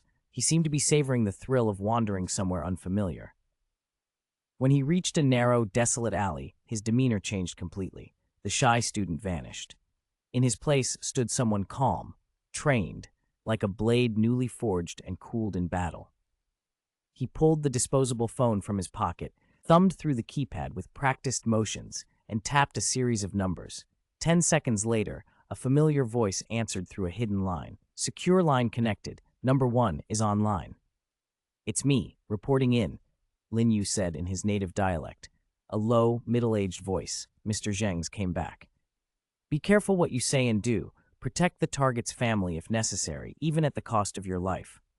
Sir, the target appears to be an ordinary person, Lin Yu replied, a note of doubt in his voice. Is it worth the trouble? There was a pause on the other end. Just as Lin Yu braced for the line to go silent, Mr. Zhang spoke again, his voice heavy with conviction. Mr. Zhang Heng predicted that if humans are to succeed in killing gods, the target must be present. It must be him. The aunt disappeared into the kitchen, muttering about washing dishes. Left alone with nothing to do, Rorschach cupped his steaming tea and dozed off while watching the simulator's salvage countdown on his tablet. Countdown to end of salvage. Countdown to end of salvage, 9 seconds. He blinked awake as the numbers ticked down to 0, curiosity sharpening. He knew the space hulks and salvage tables from Warhammer in theory. What would the simulator pull out? Old ammo, junk gear, or something dangerous, like a gene stealer or a Necron? His pulse picked up even as the screen flipped over. Salvage harvest, a dormant Iron Man. Just an Iron Man, Rorschach muttered, relieved. Not a gene thief or worse. He only relaxed for a heartbeat. Then the implications hit him. An Iron Man, an ancient construct from the dark age of technology, the kind that sparked the Iron Man rebellion and nearly wiped out humanity in the Golden Age. He stared, eyes wide. The simulator had more capabilities than he'd expected. He bowed to the tablet, half in mock reverence to the machine spirit, then grinned and spent another 10 salvages in rapid succession. It would take 10 hours to regenerate, but he didn't care. This was worth it. Current number of salvages. Countdown to next salvages, 9 FMI. A label on the salvage read in small print, which Rorschach had initially missed while bouncing between excitement and paranoia. Salvage item, dormant Iron Man. Note, ancient Iron Man U-25. Tired of past conflicts, now pacifist. No hostile intent toward humans. Plans to hide its identity and infiltrate the intelligence systems of the Adeptus Mechanicus after a short hibernation. Legion. Hiss. Rorschach's grin faded. If it was UR-025, it might have taken part in the Iron Man rebellion. For a long moment, he paced, torn. An Iron Man as a bodyguard would solve a lot. Travel security, easier acquisition of weapons, far fewer late-night break-ins. But the wrong move could mean inviting a relic of galactic warfare into his life. He called toward the kitchen, "I'll be back in a bit," then slipped out the back of the restaurant before the aunt could ask questions. She poked her head out, glanced at the empty dining room, and shook it off. "This kid's always got something going on," she sighed. Rorschach ducked into a long, abandoned underground passage he'd found in old plans. He sat on the damp concrete, idly weighing options, one hand on the plasma pistol he carried, the other holding his chin. If the construct was hostile, he could always melt it. If it was neutral or friendly, if it could be trusted, it would be a priceless companion. He could keep it in the city or send it out as a mobile armory while he traveled. He even allowed himself a ridiculous thought. If it turned into a full-blown supervillain, maybe Tony Stark could deal with it. After all, the world already had monsters, demons, and snakes. What was one more robot? Maybe scarier than Ultron, he thought with a rueful smile. Decision made. He stood, checked the plasma pistol's charge, and uttered a quick, half-sarcastic prayer. The Emperor's blessing. Then he tapped the simulator's claim button. The air shimmered. A 2-meter-tall metal skeleton blinked into being a few meters away, collapsing the distance between myth and reality. Its surface was black, glossy metal. Steam rose from the damp floor. The thing's joints exhaled faint, ancient grease. A pale blue light ignited in its eye sockets. Rorschach held the pistol hidden behind his back and stared. The construct turned its head like a camera scanning a room. Those blue eyes swept over the passage, finally locking onto him. It raised a single arm and placed it across its chest, an odd, formal gesture that made Rorschach nearly pull the trigger. Then a cold, metallic voice spoke. "Greetings, Omnissiah." Rorschach froze. He blinked, then decided honesty would be safer than bluffing. "I'm not the Omnissiah. I'm just a human." The Iron Man, UR-25, tilted its head, processing. Its voice softened, oddly human for something made of gears. I encountered the god of all machines while I wandered the universe, it said. You resemble him, perhaps because you are newly awakened, or because I am still recalibrating. I mistakenly identified you. Rorschach relaxed a fraction, but his chest still tightened. He kept his hand near the pistol. Before he could ask anything, the construct continued. This is not Terra. It is not the universe I recall. A whirring sound, then. I have accessed ancient information channels, an archive called the Internet, and found imagery of you. Light spilled from the Iron Man's eye sockets. A cascade of video projected in the air between them. Grainy surveillance clips, infrared stills, angles Rorschach had hidden from as best he could. The machine had found the blind spots he'd thought were safe. He felt his stomach drop until the construct interrupted the flood of images and bowed, not with servile fear, but in a mechanical, respectful nod. All footage concerning you has been permanently purged, UR-025 said. Rest assured. Rorschach swallowed hard. Relief, raw and bright, washed through him. For all its alarming history, the Iron Man in front of him had just deleted the one thing he feared most, his exposure. He exhaled, realizing how lucky he was. He'd pulled a relic from the void, and by the looks of it, turned it into an ally. That may have been the single most valuable salvage he'd ever claimed.